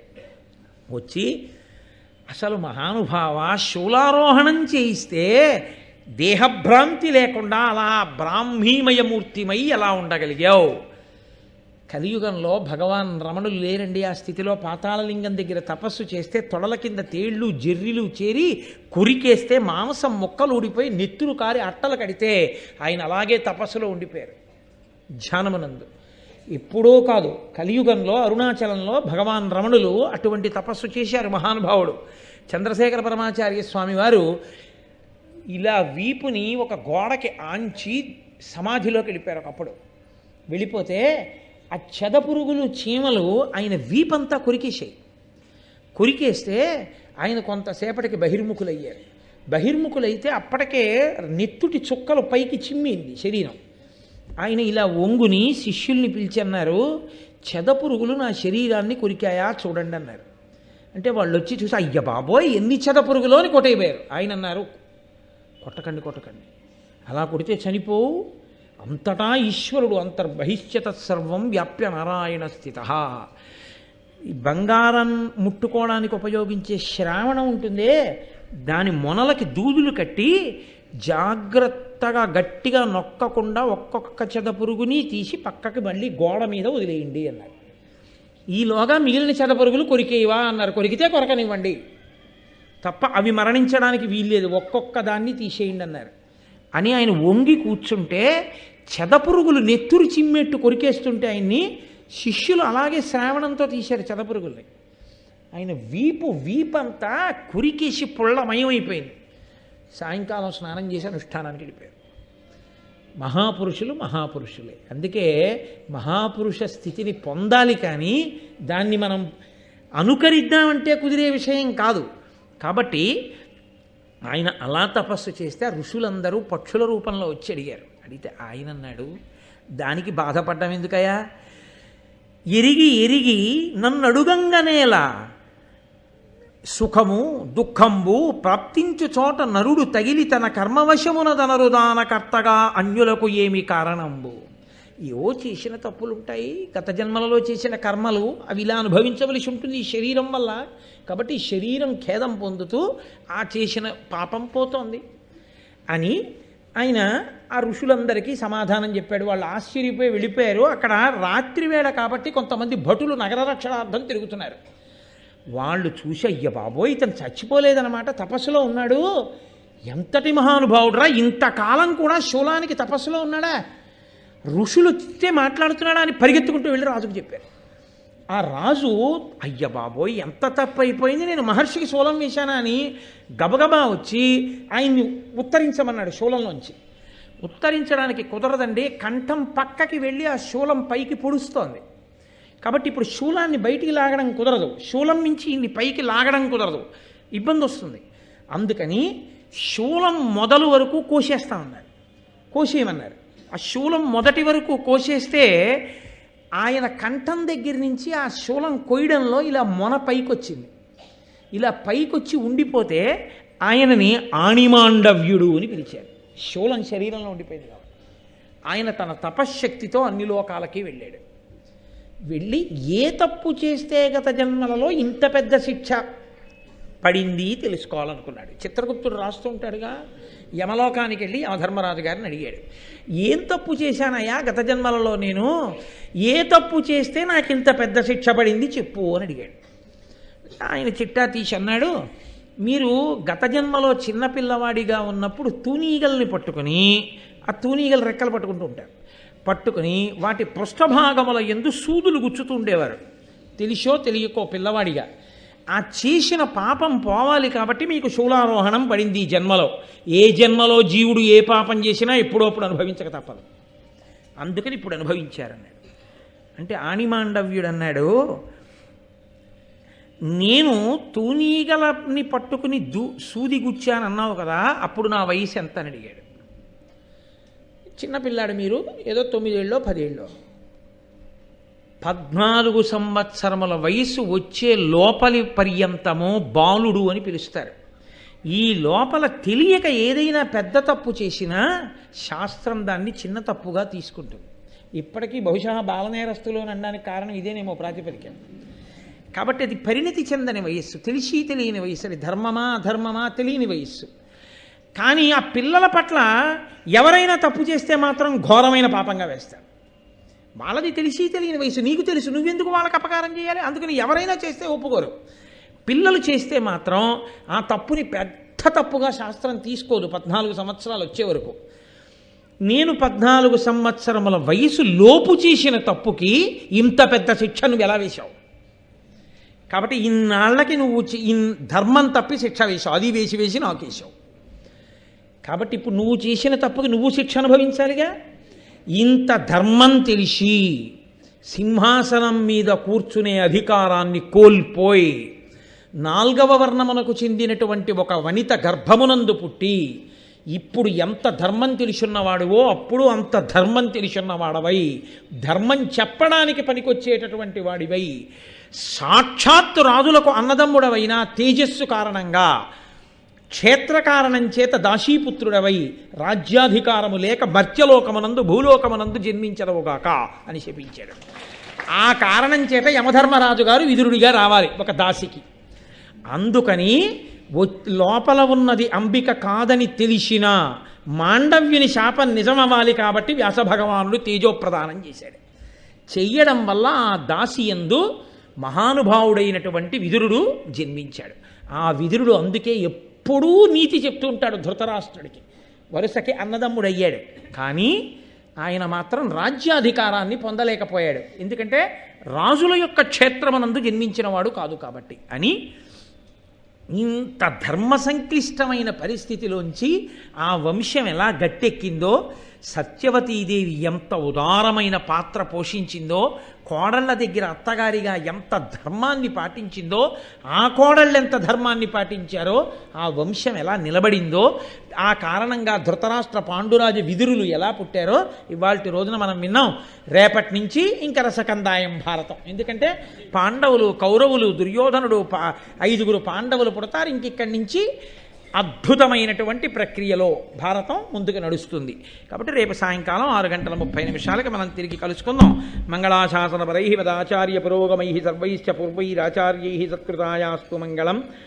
మంగళం కోసలేంద్రాయ మహనీయ గుణాత్మనే చక్రవర్తి తనూజాయ సర్వభౌమాయ మంగళం. ఉమాకాంతాయ కాంతాయ కామితార్థప్రదాయినే శ్రీగిరీశాయ దేవాయ మలినాథాయ మంగళం. కరచరణకృతం వా కర్మవాక్కాయజం వా శ్రవణనైనజం వా మనసం వాపరాధం విహితం వా సర్వమేత్తక్షమస్వ. శివ శివ కరుణాబ్ధే శ్రీ మహాదేవ శంభో. సర్వం శ్రీ ఉమామహేశ్వర బ్రహ్మార్పణమస్తు. స్వస్తి.